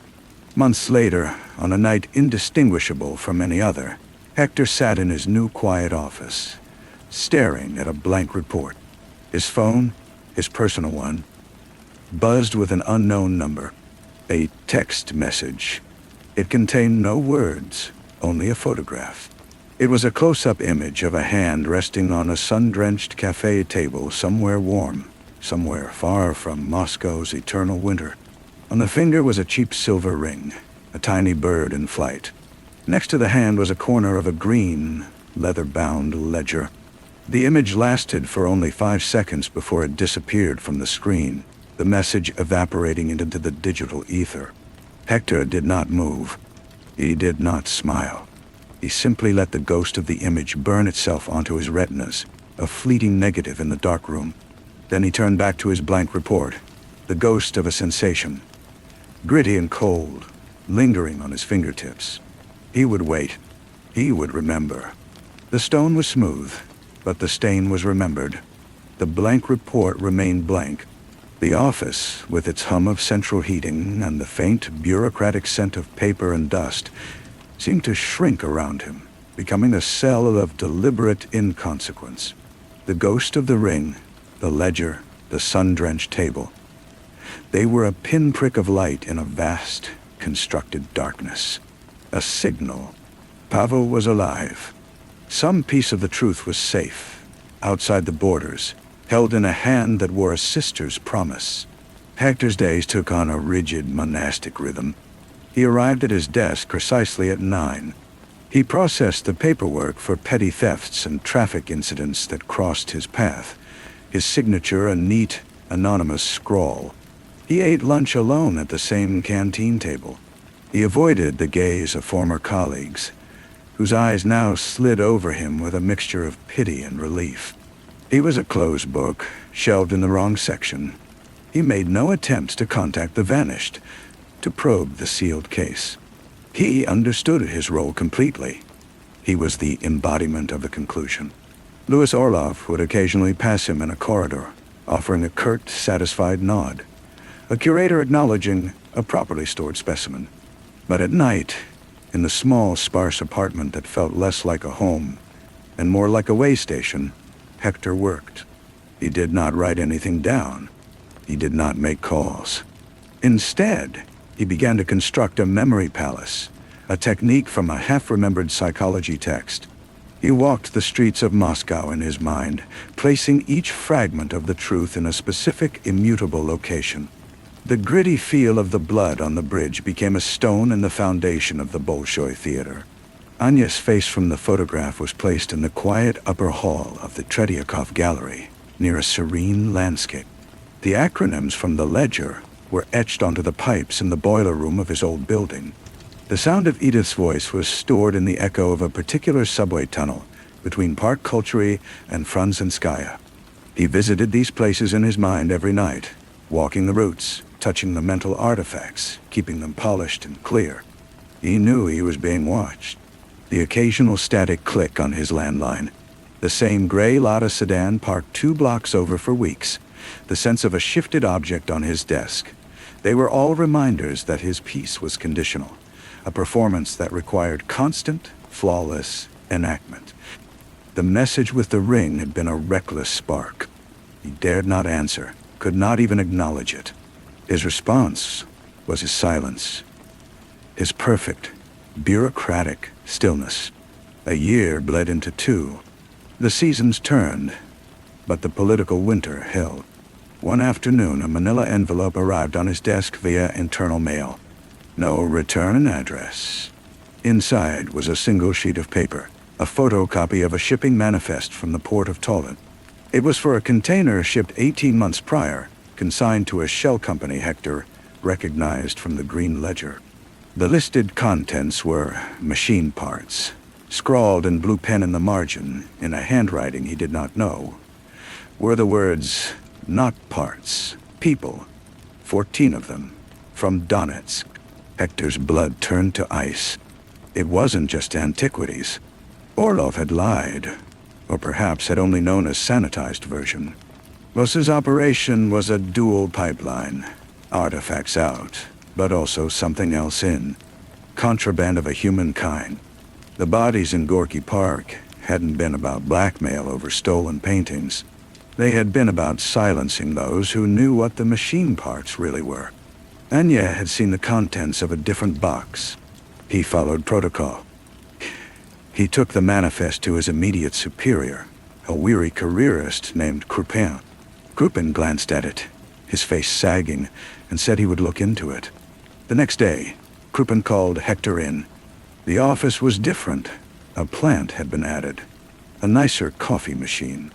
This manifest, Crupin said, not meeting his eye. A forgery. The Estonians confirmed the serial number corresponds to a shipment of timber. Someone is trying to stir up trouble, Volkov. Using you. He slid the paper back across the desk. Destroy it, and consider, perhaps you are too close to your old work. A leave of absence might be wise, for your health. The offer was a velvet-gloved ultimatum. That night, the gray Lada was gone. The surveillance had been upgraded. He could no longer detect it. The manifest was a test, and he had failed by acting, even by the book. They knew his memory was not blank. He took the leave. He spent his days walking the actual streets of his memory palace, visiting the physical locations that housed his mental evidence. He stood on the Krimsky Bridge for hours, watching the water flow sluggishly under the ice. He was a ghost haunting his own city. One bitterly cold evening, as he turned onto his street, a figure detached itself from a doorway. It was Edith. She was thinner, older, her winter sea eyes now holding a permanent storm. She fell into step beside him as if they were continuing a conversation from moments before. "Do not speak," she whispered, her lips barely moving. "They listen to your flat. Walk with me." They walked in silence for 2 blocks, past a bustling supermarket, the noise a cover. "Pavel is safe," she murmured, staring straight ahead. "The ledger is with people who can use it. But it is not enough. The manifest you received, it is part of a pattern. Boss is not just a thief. He is a funnel. The artifacts pay for the other shipments. The people are specialists. Demolitions. Intelligence. They come in, they are given new papers. They disappear into the east." She meant the conflict zones, the simmering frozen wars that were never officially wars. "Why tell me?" Hector breathed, the words lost in the puff of steam from his mouth. "I am a dead man walking." "Because you are inside," she said, stopping at a bus stop, pretending to search for a route. "And because you remember, we need a name. The name of the officer inside the FSB who handles their new identities. The one who washes them clean. Orlov knows it, but he will never say. Voss knows it. It is the linchpin. I cannot get near either of them." "Not you," she agreed. A bus pulled up, its doors hissing open. She turned to look at him fully for the first time. Her gaze, a physical weight. But the man they have forgotten can go places the detective could not. The man they think is broken can pick up a piece they have dropped. She pressed a small, cold metal object into his gloved hand. It was a USB drive, shaped like a lighter. "It is blank, but the next time you are near Orlov's office in the building, it will not be, if you choose." She stepped onto the bus. The doors closed. He stood holding the false lighter, watching the red tail lights recede into the Moscow night. They were not asking him to fight the machine. They were asking him to become a single precise grain of sand within its gears. To be the remembered stain, not on the bridge, but in the smooth mechanism itself. He walked home. The cold no longer a sea page, but a clarifying force. He thought of Anya's missing hands, of the 14 unnamed souls in the container, of Pavel's frightened eyes in the warehouse. He thought of the piece of the grave that Orlov had offered, and the colder, more terrible piece of complicity. Back in his apartment, he placed the USB lighter on his kitchen table. He sat before it, watching it as the sky outside deepened from gray to black. He was no longer Detective Hector Volkov. He was a silent archive, a living tomb. And now, a tomb must decide if it will simply hold the dead, or if it will use their bones to trip the living. The stone was smooth, but he was the grit. He reached out, closed his fingers around the metal, and felt its dormant potential hum against his palm. The next morning he dressed with the same care as always. He shaved. He drank his tea. The USB lighter sat in his coat pocket, a tiny counterweight to the years of stillness. He reported to the Lubyanka Annex, not his old office, for a mandatory psychological evaluation, a routine formality of his extended leave. The building was a maze of polished floors and silent doors, a place where sound itself seemed afraid to echo. Orlov's office was on the 4th floor. Hector's appointment was on the 2nd. He rode the elevator with a young adjutant carrying a stack of files, the man's face a mask of impersonal focus. The doors opened on 2. Hector stepped out, turned left, and walked past the door marked for his evaluation. He continued to the end of the corridor, to a service stairwell. He climbed, his footsteps soft on the concrete. The 4th floor landing had a fire door with a small wire-reinforced window. He peered through. The corridor was empty. Orlov's office was the 3rd on the right. A security camera watched the hall from the far end. Hector knew its sweep, its rhythm. He had timed it idly on previous visits, a habit from his detective days he'd never fully suppressed. He waited, counting in his head. As the camera pivoted slowly away, he pushed the door open and moved. He did not go to Orlov's door. That would be suicide. Instead, he went to the 2nd door, the office of Orlov's secretary, a stern woman named Galina. It was unlocked. He slipped inside. The room was neat, dominated by a large desk and a dormant computer. The connecting door to Orlov's inner office was, as he had hoped, slightly ajar. Orlov's voice, a low rumble, filtered through. He was on the phone. Hector's hand went to his pocket. He withdrew the USB lighter. He did not plug it into anything. He simply placed it on the floor, partially under Galina's heavy cabinet, a place a cleaning crew might miss. As he did, he heard Orlov's words clearly through the gap. "The next delivery is confirmed. Boss's people will handle the transfer at the usual point. Ensure our friend in migration records has the packets ready. The names are the same as the last batch, just the photos changed. He understands the premium for speed. He understands the premium for speed." A pause. Hector froze, his body pressed against the wall. "Yes," Orlov continued, a note of impatience in his voice. "Tell him Colonel Vasco's efficiency will be remembered. The funds are already in his daughter's Zurich account. Colonel Vasco, migration records." The name was a key turning in a lock deep within Hector's memory palace. He filed it away, a cold, hard object in a mental vault. He heard Orlov's chair creak. The call was ending. Hector moved. He was back at the office door, easing it open, checking the corridor. The camera was at the apex of its swing away. He crossed the hall in 3 swift strides and was back in the stairwell, the door sighing shut behind him. His heart was a slow, heavy drum in his chest, not with panic, but with a grim, focused certainty. He had done it. The grain of sand was in place. He attended his evaluation. He spoke blandly of fatigue, of needing more time to adjust. The psychiatrist, a bored-looking woman, nodded and stamped a form. 2 days later, walking through Gorky Park, past the very spot where it had all begun, he saw her. Edith, on a bench feeding pigeons. He sat beside her, watching the gray birds scramble. "Colonel Vasco," he said softly, tossing a crumb he did not have. "Migration records. Daughter in Zurich." Edith did not look at him. A faint, almost imperceptible tremor went through her hands as she scattered bread.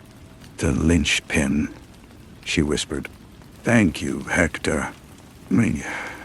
Awesome. The lighter? Retrieved. The audio was..." She stood, brushing crumbs from her coat. "The archive is no longer silent. Rest now. You have done enough. He knew he had not done enough. He knew he would never do enough. But he had done this one small, precise thing. As he walked home, a light snow began to fall, covering the city's grime in a temporary, forgiving white. It would melt, and the stains would show again. But he had named one of them. The stone was smooth, but he had placed his grit. And somewhere, in a system that demanded flawless silence, a single recorded voice now whispered of Colonel Vasco, and a Zurich account, a whisper that would soon become a shout in the right ears, far from Moscow. Hector Volkov walked on, a ghost with a name, waiting for the echo. The echo, when it came, was not a shout, but a silence, a profound, unsettling one. 3 weeks after the exchange in the park, Colonel Vasco of Migration Records was reported to have died suddenly of a heart attack while on a fishing trip in Karelia. The obituary was brief, the funeral private. No investigation was opened. No scandal erupted. It was a clean, surgical excision. Hector understood. They had not used the information to expose the pipeline. They had used it to sever a link, to cauterize a wound in their own operations. Vasco was a liability now, so he ceased to be.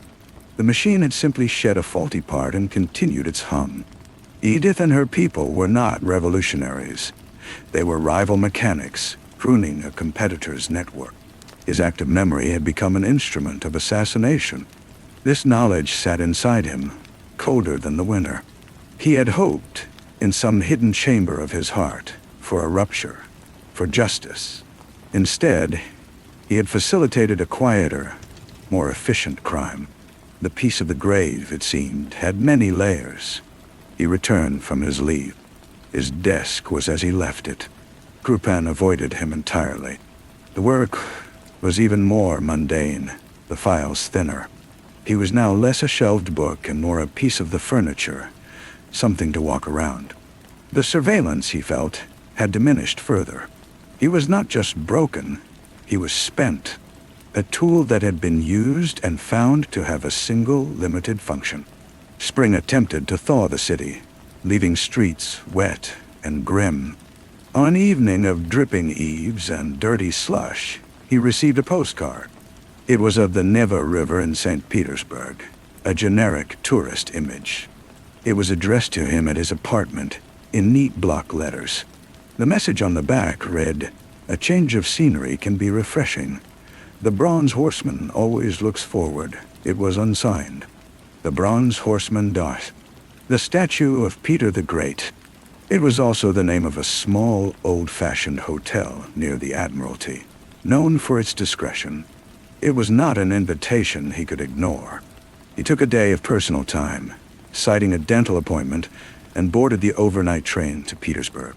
The hotel was as described, faded grandeur, a marble floor worn smooth by generations of quiet footsteps.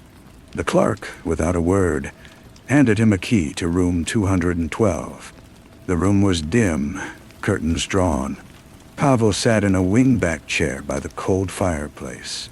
He looked older, his face harder, but his eyes held a sharp, focused light that had not been there before. "You shouldn't have come," Pavel said, but there was no reproach, only a statement of risk. "I received an invitation," Hector replied, staying by the door. "It was a necessary risk. To show you this." Pavel lifted a green, leather-bound ledger from the floor beside his chair. It was the twin of the one that had vanished. "The original is in a vault elsewhere. This is a copy. For you." Hector did not move. "Why? I am no use to you. Vasco is dead. Nothing has changed." "Everything has changed," Pavel said quietly. "Because of you, we identified a critical pressure point. His removal has caused a disruption. Voss is scrambling using inferior channels. He is making mistakes. The pattern is becoming visible to other eyes. Eyes that matter. Men, tensioner. You mean you've started a war between factions? I mean, the story you are archiving is no longer just a story. It is a weapon in a conflict. You deserve to see the full text. Pavel placed the ledger on the bed. This is not a gift of hope, Hector. It is a gift of context. Your silence now has a different shape. It is no longer just remembrance. It is a loaded gun, left in a drawer. We may never need to fire it, but it must exist. Hector finally stepped forward, his fingers brushing the cool leather. And Anya? The 14 in the container? Their names are in there. All of them. Their stories, what we could piece together. They are not just people or specialists. They are Irina, Yevgeny, Oleg. They were teachers, a mechanic, a student, forced or bribed, then processed. You remember the crime. Now, Hector sat on the edge of the bed, the weight of the book immense. What do you want from me now? Nothing, Pavel said, standing. We are square. You gave us a name. We give you the truth. The complete truth. What you do with it, where you keep it, that is your victory. We will not contact you again. It is too dangerous for you. For us. Pavel moved to the door. He paused, his hand on the knob. Orlov is being transferred. A promotion to a remote posting. A graceful removal. He knows you were the grit. He will not act. His own peace depends on it now. But he knows. Be careful of the peace he offered, Hector. It is the kind that smothers. Then he was gone. Hector listened to his footsteps recede down the hall. He opened the ledger. The pages were dense with names, dates, account numbers, shipping codes, and photographs. Pictures of artifacts, of documents, and finally, small passport photos of men and women, their eyes wide with fear or resignation. He found Anya's picture, a different one from her file. She was smiling, squinting in the sun, the bird ring on her finger. He read through the night. When the gray Petersburg dawn filtered through the curtains, he closed the book. He had it all. The entire, ugly, magnificent truth. He left the hotel, the ledger in a plain bag under his arm. He did not return to Moscow immediately. He walked along the Neva, past the actual bronze horseman, its hoof forever poised over the serpent. He understood now. He was not just an archive. He was a contingency, a keeper of a story so potent that its mere existence in his mind, verified by the physical ledger hidden in a place only he knew, could alter calculations in shadowed rooms. His victory was not in fighting the machine, nor in being a silent tomb. It was in becoming a latent force, a man who knew, and who could, by the simple, terrible act of remembering, change everything. He boarded the train back to Moscow. As the suburbs blurred past, he felt the ghost of a sensation on his fingertips.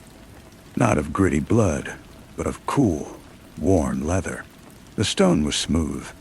The city was a lie. But he held the blueprint of the lie in his hands. And for now, for this fragile, indefinite now, that was a kind of peace he could breathe in. He closed his eyes, and in the darkness of his mind he began to walk the halls of his memory palace, placing each new name, each new face, in a place of honor. The train's rhythm was a lullaby for the dead. He slept, and for the first time in years, he did not dream of the bridge.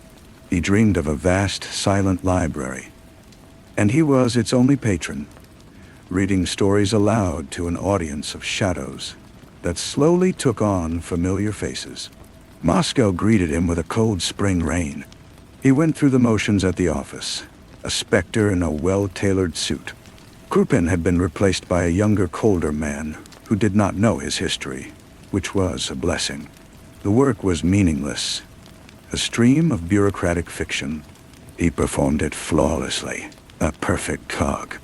He found a hiding place for the ledger, Not in his apartment, nor in a bank vault, but in the one location he knew they would never associate with him, the reading room of the State Historical Library.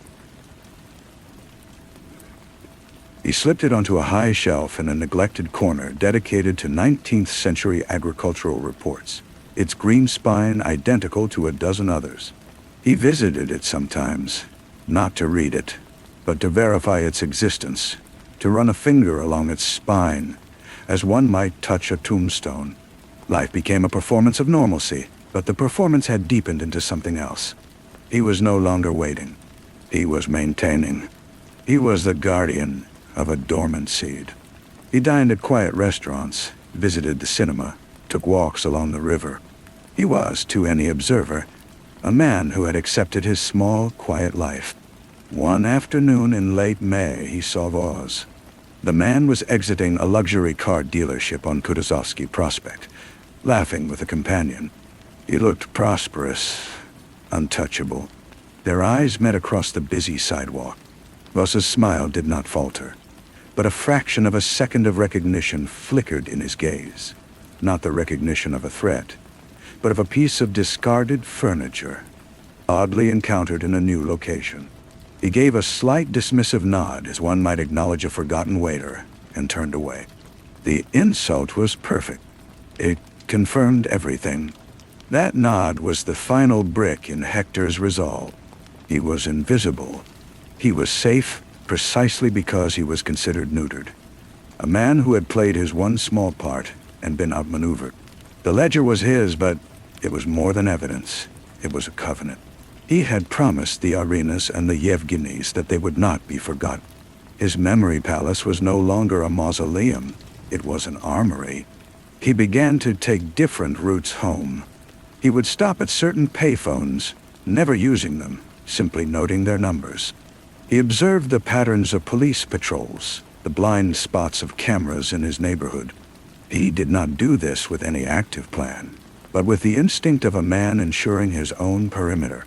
He was fortifying his silence. Then, on a day like any other, a plain envelope arrived at his office, interdepartmental mail.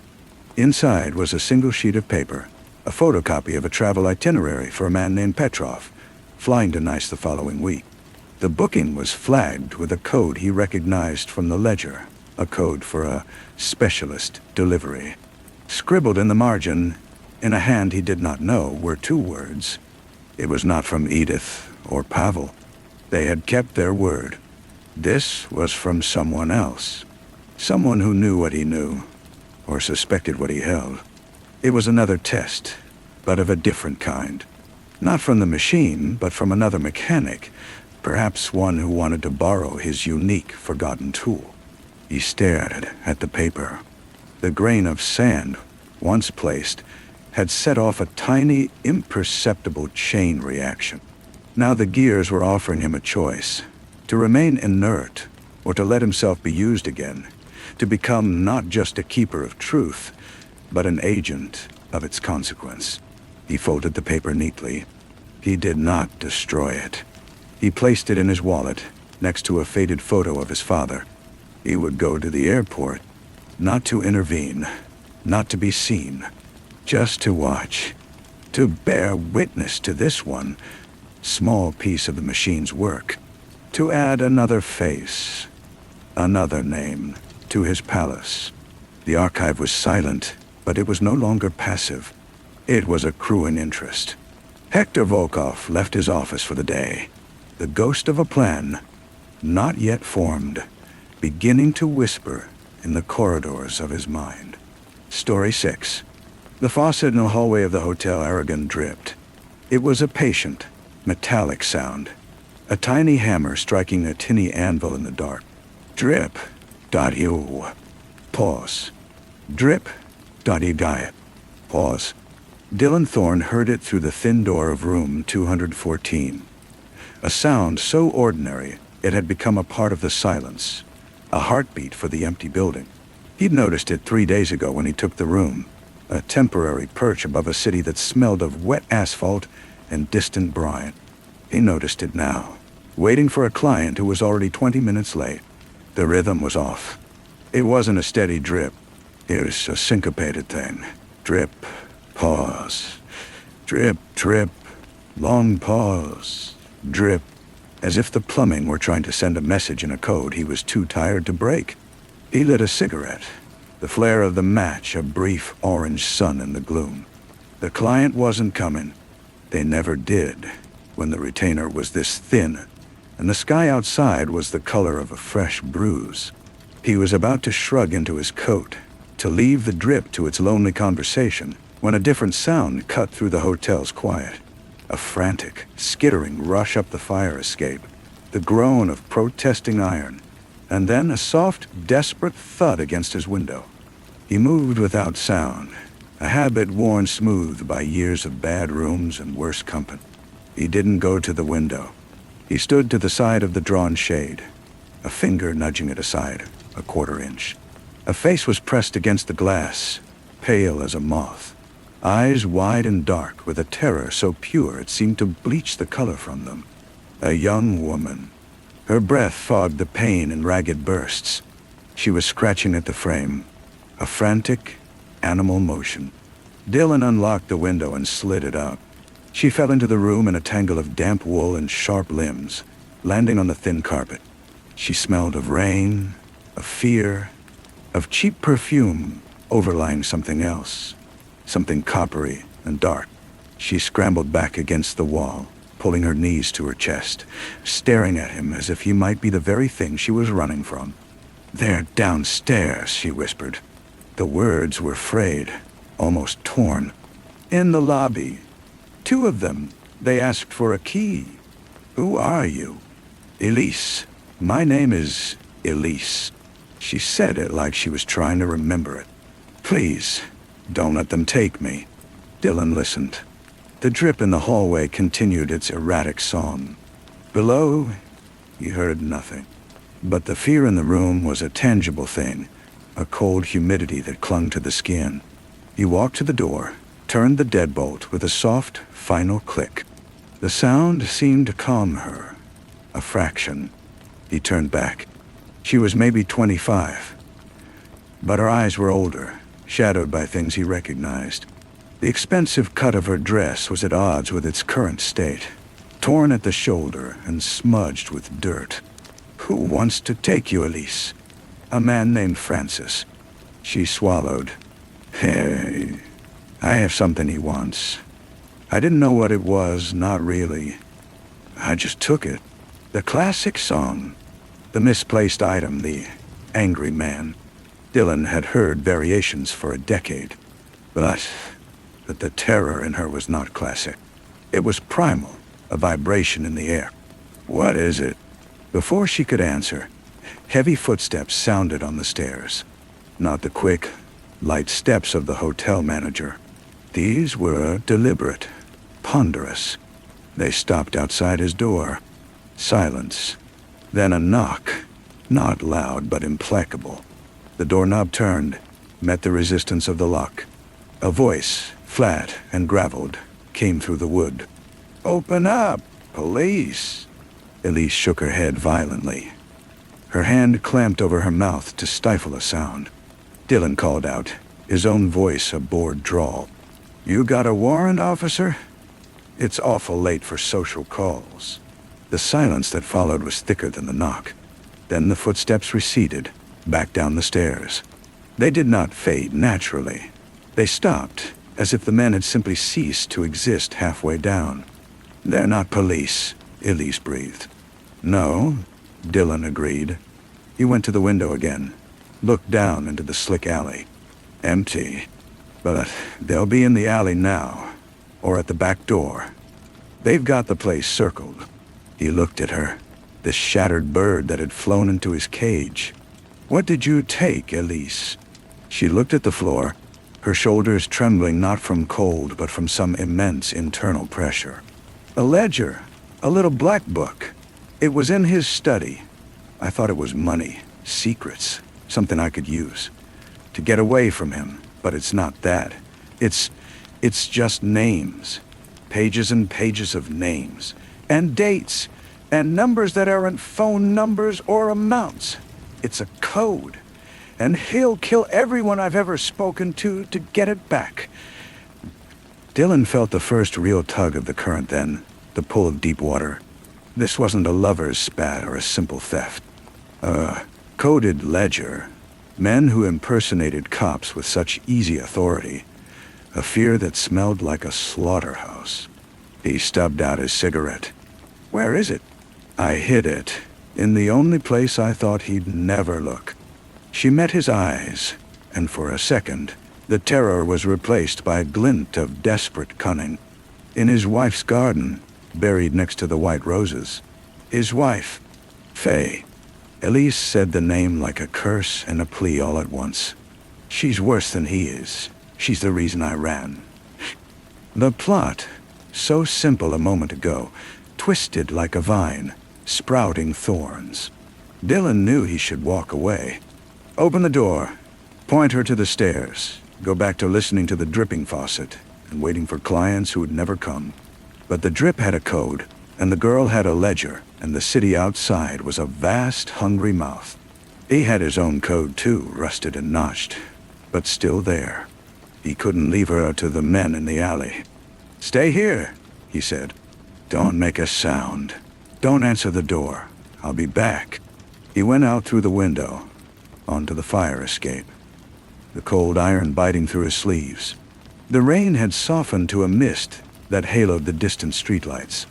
He moved down into the darkness, a shadow among shadows, his mind already working, sifting the details. The drip of the faucet, the syncopated rhythm. It was a pattern, a flaw in the ordinary. Elise was a flaw in his ordinary. He had a feeling he was about to learn a whole new alphabet of flaws. The city unfolded before him, a labyrinth of gleaming streets and pockets of profound dark. He found Faye in a jazz club called the Velvet Cellar, a basement room where the smoke hung low like a second ceiling, and the trumpet notes were soft, mournful things. She was at a corner table, alone, a glass of something amber catching the low light. She was beautiful in a way that made you think of expertly crafted traps, sleek dark hair, a mouth that promised secrets, eyes that watched the room without seeming to see any of it. He slid into the seat opposite her. She didn't look surprised. Mr. Thorne, she said. Her voice was a low, smooth contralto. I wondered how long it would take Elise to find a knight. I suppose you're the rustiest one she could afford. She says she took something from your husband, a book. Faye took a slow sip. My husband is a collector of businesses, of favors, of beautiful, fragile things. He dislikes when his collection is disturbed. She is terrified. She should be. Faye's gaze finally settled on him, and it was like being examined by something that lived in deep water. Francis doesn't get angry. He gets precise. The ledger is a trifle, a hobby. But the principle of the thing you understand, letting one little bird fly away with a seed from his garden, it encourages the others. What's in the ledger, Faye? A smile, thin and without warmth. The future, Mr. Thorne, or one version of it. Names of people who will be important. Dates when they will be vulnerable. Numbers that represent the pressure required to make them bend. It's a blueprint for a certain kind of influence. She leaned forward, the scent of her perfume cutting through the smoke. Jasmine, and something cold, like stone. Elise is a sweet girl. A foolish girl. Give her to me. I'll see she gets on a train to somewhere far away. You can keep the ledger. A finder's fee. Well, it was too easy. The classic femme fatale play. The deal. The seduction. The inevitable betrayal. Dylan felt the pieces on the board, but he couldn't see the game. Why would you help her? Or me? Because my husband's garden is getting overcrowded, she said softly. And I prefer a different landscape. He left her there, swimming in the smoky gloom. Her offer hung in the air. a shiny, poisoned hook. He went to the address Elise had whispered before he left. A grand old house in the hills, shrouded in hedges and silence. Francis' house. The garden was in the back, a formal arrangement of paths and beds, ghostly in the moonlight. The white roses were easy to find, a pale glow against the dark earth. He dug with his hands, the soil cold and loamy. His fingers brushed against oilcloth. He pulled out a small, black, leather-bound book. He didn't open it. Not there. He felt watched, though he saw no one.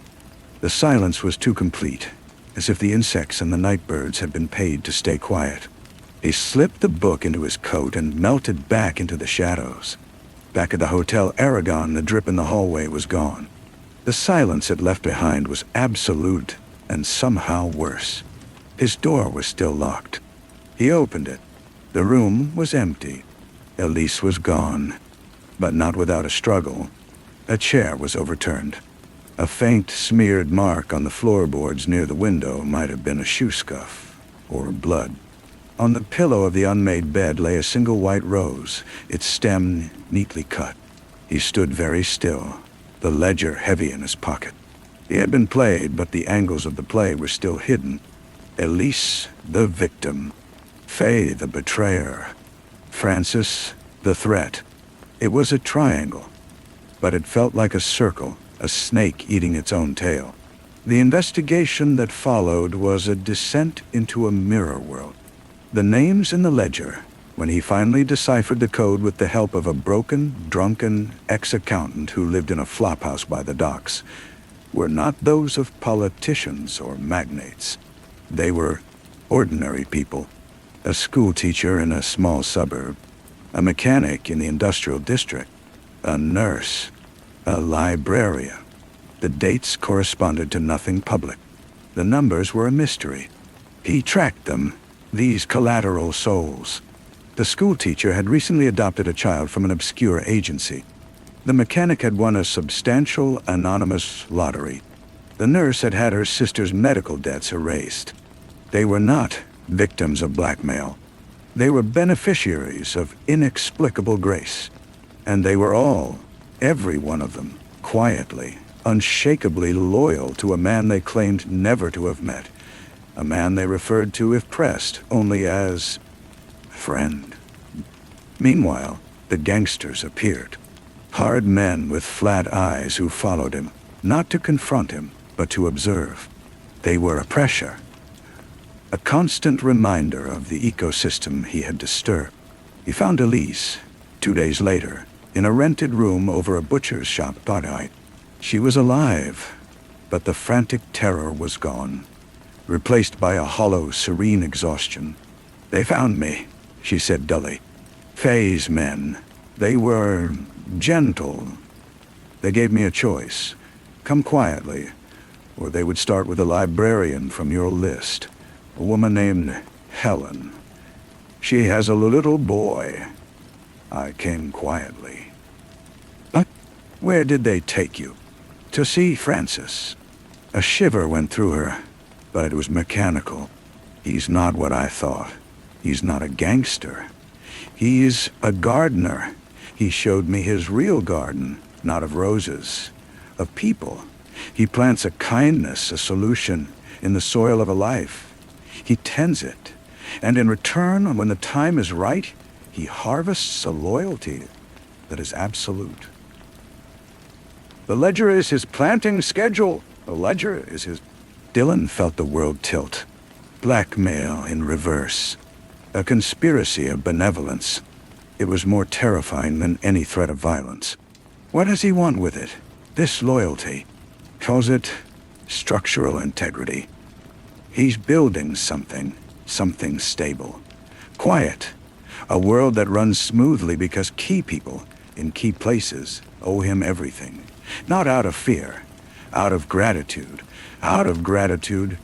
She looked at him, her eyes finally clear and hopeless. "He wants to meet you, Dylan. He says you're a wild shoot. You need to be pruned or grafted." The meeting was in a public park, at noon. Francis was a man of average height, average build, with a kind, forgettable face. He wore a neat gray suit and fed a flock of sparrows from his palm. He looked like a benevolent uncle. "Mr. Thorne," he said without turning, "you have my book. I'd like it back." "Why?" Dylan asked, standing a few feet away, his hand near the gun under his arm. "So you can keep buying souls with favors." Francis scattered the last of the seeds. "I'm not buying them. I'm cultivating them. Violence is a weak adhesive, Mr. Thorne. It creates friction, resistance, heroes. But gratitude, a debt of the heart that is unbreakable. The teacher will vote a certain way when she runs for the school board next year. The mechanic will fix a certain car and ask no questions. The nurse will report a certain injury with a specific, helpful inaccuracy 1,000 times. And the ones who don't fit, like Elise." Francis finally looked at him. His eyes were the most unsettling thing about him. They were warm, intelligent, and utterly without depth. Like painted glass. Elise was a mistake. A shoot from a bad root. Faye brought her in. A moment of sentimental weakness. She was meant to be a companion. But she was greedy. She saw the surface and thought she understood the depths. Faye has been disciplined for her poor judgment. Where is Faye? Managing her regrets. Francis smiled. "The ledger, please. You are not on my list, Mr. Thornton. You are a random variable. I dislike random variables. You can walk away now, and the city will forget you. Or you can persist and become a lesson why randomness must be controlled." Yeah. Dylan threw the ledger on the ground between them. He didn't need it anymore. He understood the system. It was a clockwork of manipulated decency, and it made him sicker than any gangland massacre ever could. He walked away, but he didn't forget.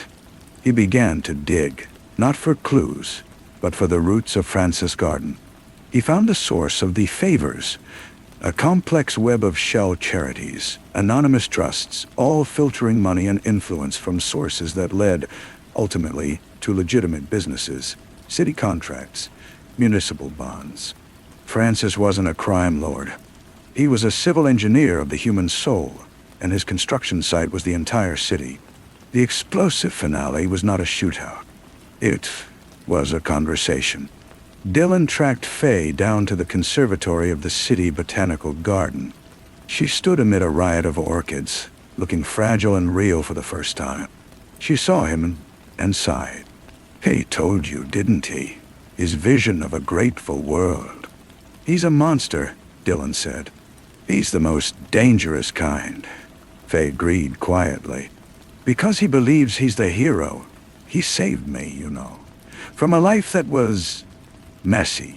He showed me order, purpose, but his order has no room for love, or pity, or chance. Elise was my chance. My attempt to introduce something wild and beautiful into his perfect arrangement." He pruned. She turned to him, her eyes glittering with a desperate light. "You can't beat him with a gun, Dylan. You can only rot his garden from the inside." "How?" "The ledger. The code. First number in each sequence. It's not a pressure point. It's a frequency. A radio frequency. He listens, Dylan. He has a room deep under the city archives, filled with equipment. He listens to the lives he's planted. He hears their prayers, their worries. That's how he knows when to send the miracle. That's how he tends his garden. Nee. The violation of it was so profound, so intimate, it stole Dylan's breath. Francis wasn't just cultivating loyalty. He was eavesdropping on the soul's private soil. Dylan went to the city archives that night. He found the hidden door, the staircase that spiraled down into the bedrock. The room was exactly as Faye described. A cold, concrete chamber humming with the warm glow of vacuum tubes and the slow spin of reel-to-reel tapes. Francis was there, listening through a pair of oversized headphones. He didn't look like a gardener now. He looked like a priest at a blasphemous altar. He took the headphones off when Dylan entered. The random variable returns. I should have pruned you. It's over, Francis. The police are on their way. I gave them the ledger, the frequencies, everything. Francis smiled. A genuine smile of pity. The police? Captain Miller, whose daughter's leukemia is in remission thanks to an anonymous donor match. Sergeant Choi, whose family's restaurant was saved from a predatory loan by a timely no-strings investment. Which part of the police, exactly, do you think is coming? The truth crashed down. The police weren't powerless. They were part of the garden. You see, Francis said softly, you can't dismantle paradise with the tools of the fallen world. You have to burn it down. And Dylan did. He didn't shoot Francis. He walked to the wall of delicate, glowing equipment, this intricate ear to God, and he pushed. It toppled in a cascade of glass, sparks, and dying light, a silent scream of ruptured vacuum tubes and shearing tape. Francis watched, his face a mask of serene, almost beatific sorrow, as his life's work died in a fountain of electrical fire. The fire spread, hungry for the old paper in the archives above. Sirens wailed in the distance, but they were the sirens of Francis's loyal city, coming to save what they could of his dream. Dylan escaped through the smoke and chaos, emerging into an alley as the first flames licked at the night sky. The city burned a little behind him, but he knew it was a superficial burn. The roots of the garden were too deep, the seeds already sown in too many hearts. Francis might be arrested, disgraced, but the system of grateful debts would remain, a ghost in the machine. He never saw Elise again. He heard she got on a train heading south. Faye vanished into the ashes of a conservatory fire, a rumor of a body never confirmed. Weeks later, the case was closed. A rogue Kai, a disturbed philanthropist, a tragic fire. The city rebuilt, smoother than ever. Dylan took a new room in a different part of town. The first night, lying in the dark, he heard it. A new sound in a new building. The soft, syncopated drip of a faucet from the apartment above. Drip, pause, drip, drip. Long pause, drip. He lay perfectly still, listening to the patter. It was just a faulty washer, a loose valve. Coincidence of plumbing, Gadoy. But he knew, with a cold certainty that settled in his bones, that it was not. It was a signal, a new code, from a deeper, quieter, more patient gardener. The first tendril of a new kind of vine, growing in the fertile soil of the silence he had left behind. He closed his eyes, but he did not sleep. He just listened to the dripping and waited for the rest of the message to arrive. The drip became his clock. He marked his day by its irregular rhythm, a metronome for a life now spent in waiting. He took no new clients. He watched the city not for crime, but for patterns of grace. The sudden good fortune of a struggling newsstand owner. The scholarship awarded to a janitor's son at a prestigious academy. Each one felt like a pin on a map only he could see, a map of a garden growing in the dark. He tried to trace the source. The money was cleaner now, the mechanisms more sophisticated. It flowed through international relief funds, arts endowments, climate initiatives. The benevolence had gone global, its taste more refined. The school teacher from the old ledger was now a city councilwoman, advocating for zoning changes that benefited a new, non-profit housing developer. The mechanic owned a chain of environmentally friendly garages. They were all thriving, and their gratitude was a quiet, powerful constant. He found the new gardener not in a secret room, but in a glass-walled penthouse overlooking the rebuilt city center. Her name was Anya. She was young, with a calm, analytical face and eyes that held no warmth, only a profound, unsettling certainty. She offered him tea. You are the legacy of Francis, she said without preamble. A proof of concept. He believed in cultivating loyalty through solved problems. I believe in preventing the problems from existing in the first place. It's a more elegant equation. So you're not just listening, you're predicting. We model. We assess vectors of discontent, points of systemic friction. A small intervention here, a strategic opportunity there. We don't create dependencies, Mr. Thorne. We create stability.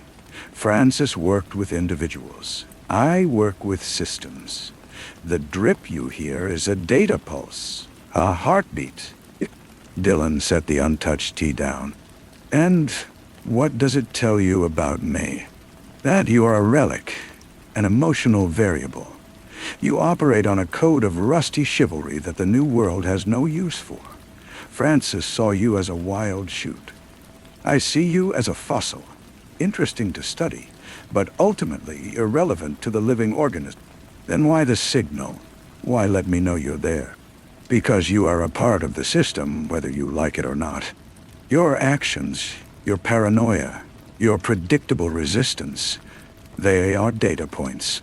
You help me calibrate, and because a fossil, if left unattended, can become a monument.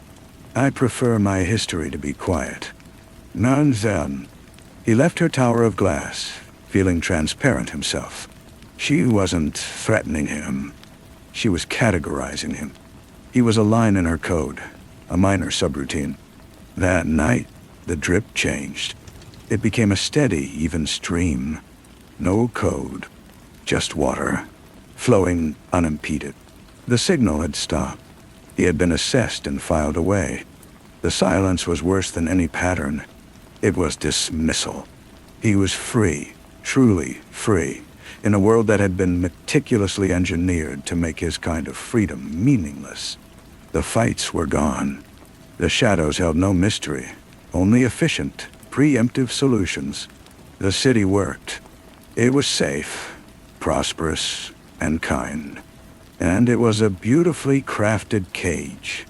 He went back to his old office at the Hotel Aragon. It was being renovated into a co-working space for social entrepreneurs. He stood in the hallway, listening. No drip, just the hum of fluorescent lights and the murmur of optimistic voices discussing sustainable futures. He walked out into the clean, sunlit street. A young woman bumped into him, spilling a folder of flyers for a community outreach program. He bent to help her gather them. Their hands touched. She looked up, smiling with genuine, uncalculated apology. "I'm so sorry. Thank you." For a second, he saw Elise in her eyes. That same fleeting, human light. But it was just a reflection. The girl took her flyers and walked away, absorbed into the bright, benevolent crowd. Dylan kept walking. He had no destination. He was a random variable in a solved equation, a drip that had been smoothed into a silent, seamless flow. He wondered if this was the peace he'd always pretended to want. It felt like being erased. He turned a corner, and then another, moving without pattern, a fossil trying to remember how to be wild. The city stretched around him, perfect and patient, waiting for him to wear himself out. He knew he would, but not today. Today he would just walk and listen for the silence to break. The break, when it came, was not in the silence but in the pattern of the light. A street lamp flickered on a corner ahead of him, stuttering once, twice, then dying. It was a small thing, a minor electrical fault in a city of 1,000,000 such points of failure. But it happened directly in front of a small, shuttered bakery, a place that had stubbornly resisted the sleek refurbishments of the blocks around it. The owner, an old man named Giorgio, had refused 2 generous buyout offers from the non-profit housing developer the councilwoman had championed. Dylan stopped, watching the pool of darkness. It was an anomaly. Anya's systems were designed to smooth such things out, to either fix the fault or ease the stubborn owner into compliance. Yet here it was, a patch of night. He waited. An hour passed. No city repair truck arrived.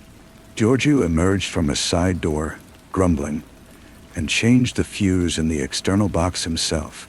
The light blazed back on, harsh and sudden. The old man looked up, his face etched with tired triumph, and for a moment his eyes met Dylan's across the empty street.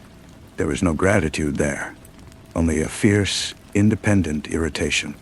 It was the most human thing Dylan had seen in months. It was a crack, a tiny, insignificant flaw in the perfect surface. Dylan knew it might be nothing. It might be a test from Anya, another data point. But the alternative was to accept his irrelevance. He crossed the street. He didn't speak to Giorgio that night. Instead, he began to watch. He found other cracks. A community garden scheduled for a green space optimization that no one who actually gardened there wanted. A local musician whose visa was mysteriously fast-tracked after he agreed to perform at a series of corporate wellness retreats. Small things. Resistances and inducements. The system was working, but it was creating faint friction lines, hairline fractures in the souls it was meant to harmonize. He realized Anya's flaw. Francis had listened to individual hearts. Anya listened to the heartbeat of the system, the aggregate data. She could not hear the quiet, singular note of dissonance. She could only see the pressure it created on a graph. And sometimes she would let a small pressure build to see how the system would self-correct. She was experimenting on a civic scale. Dylan began to collect these cracks. He did not intervene. He did not play the hero. He simply documented them, mapping them on a physical paper chart in his new, sparse room. He was no longer a detective solving a crime. He was a cartographer of quiet discontent. One evening, the drip returned. Not the old code, but a new one. A rapid staccato burst, then a long silence, then another burst. It was a distress signal. Not for him, he understood, but from the system itself. Something was causing a cascade of anomalies. His heart hammered with a grim hope. The next day, the news carried a brief, confusing item. A minor algorithmic error in the city's new integrated utilities management system had caused a series of small, simultaneous failures.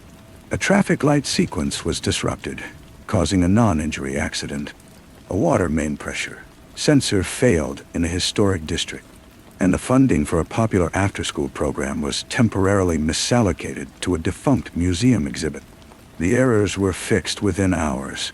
The news anchor smiled, calling it growing pains for our smart city. But Dylan saw the pattern on his map, bought. Each failure had occurred at or near one of his cracks. Giorgio's bakery was in the historic district. The community garden was near the confused traffic light. The musician had taught at the after-school program. The system hadn't just encountered random variables.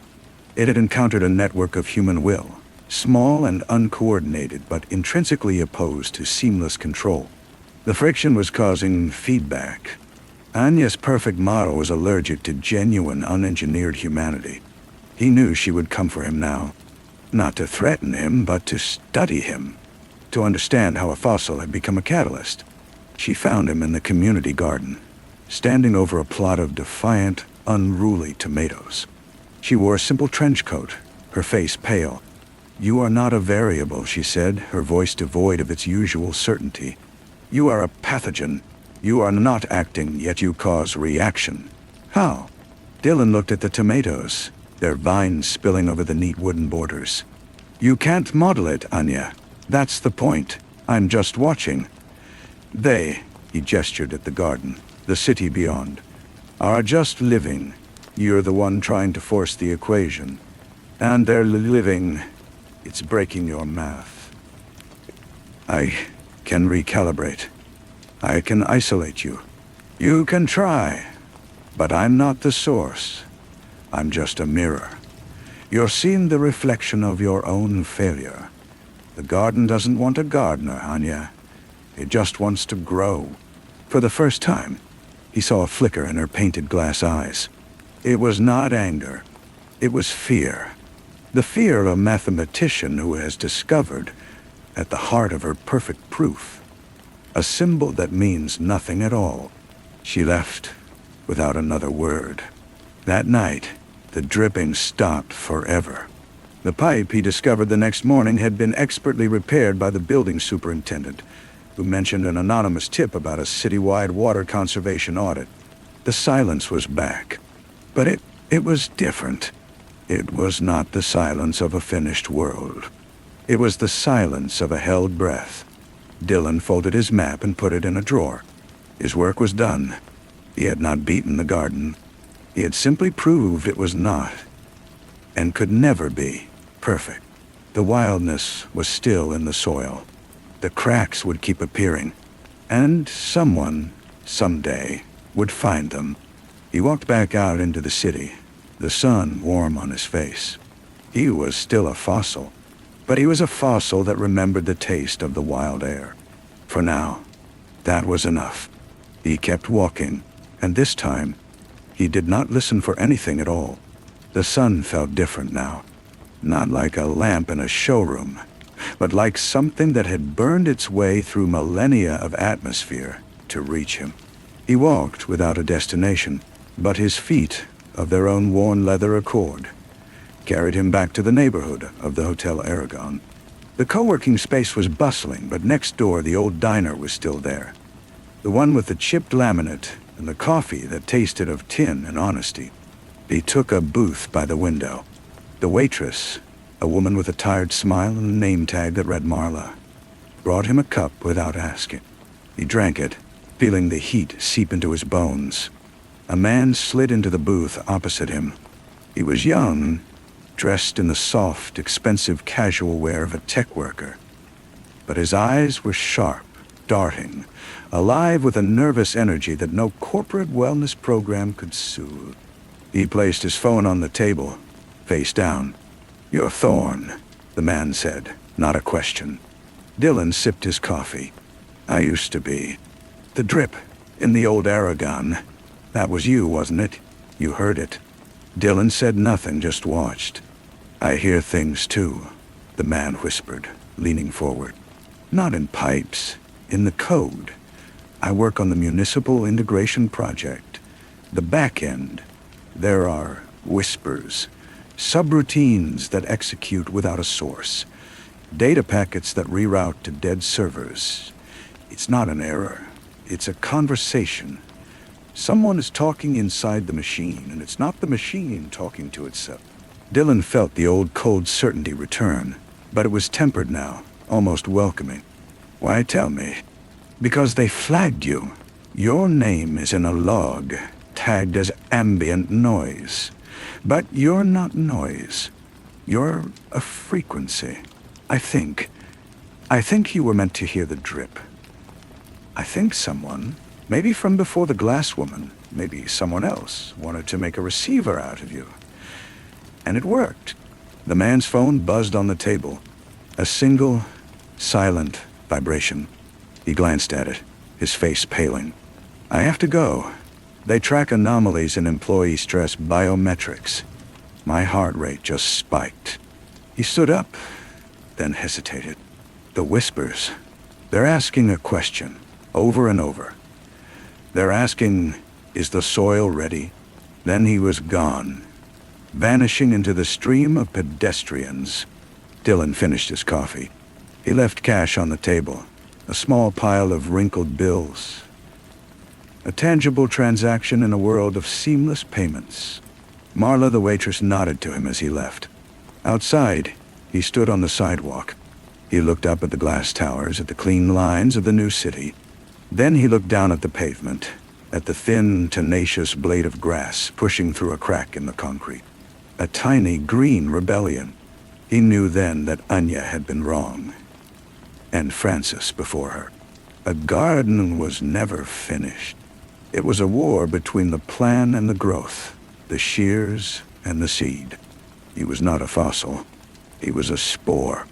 And so was the nervous tech worker. And so was old man Giorgio, and Marla with her honest coffee. They were all spores, dormant in the ordered soil, waiting for the right season of discontent. The system would keep trying to correct, to optimize, to perfect. It would repair the pipes and calm the heart rates and smooth over the cracks with grants and goodwill. But the wildness was in the code now, a quiet question whispering through the wires. Is the soil ready? Dylan turned his face back to the sun. He had his answer. He would not wait for the message to arrive. He would become the message. He started walking again, not away from the silence, but into the heart of the whispering, perfect city, ready to grow where he was, not planted. Thank you for staying with me until the end of tonight's true crime tale. If this case captivated you, don't forget to subscribe and hit that notification bell so you won't miss tomorrow's investigation, and to help our channel continue bringing you these stories. Sleep well, stay curious, and I'll be back tomorrow night with another true mystery from the shadows.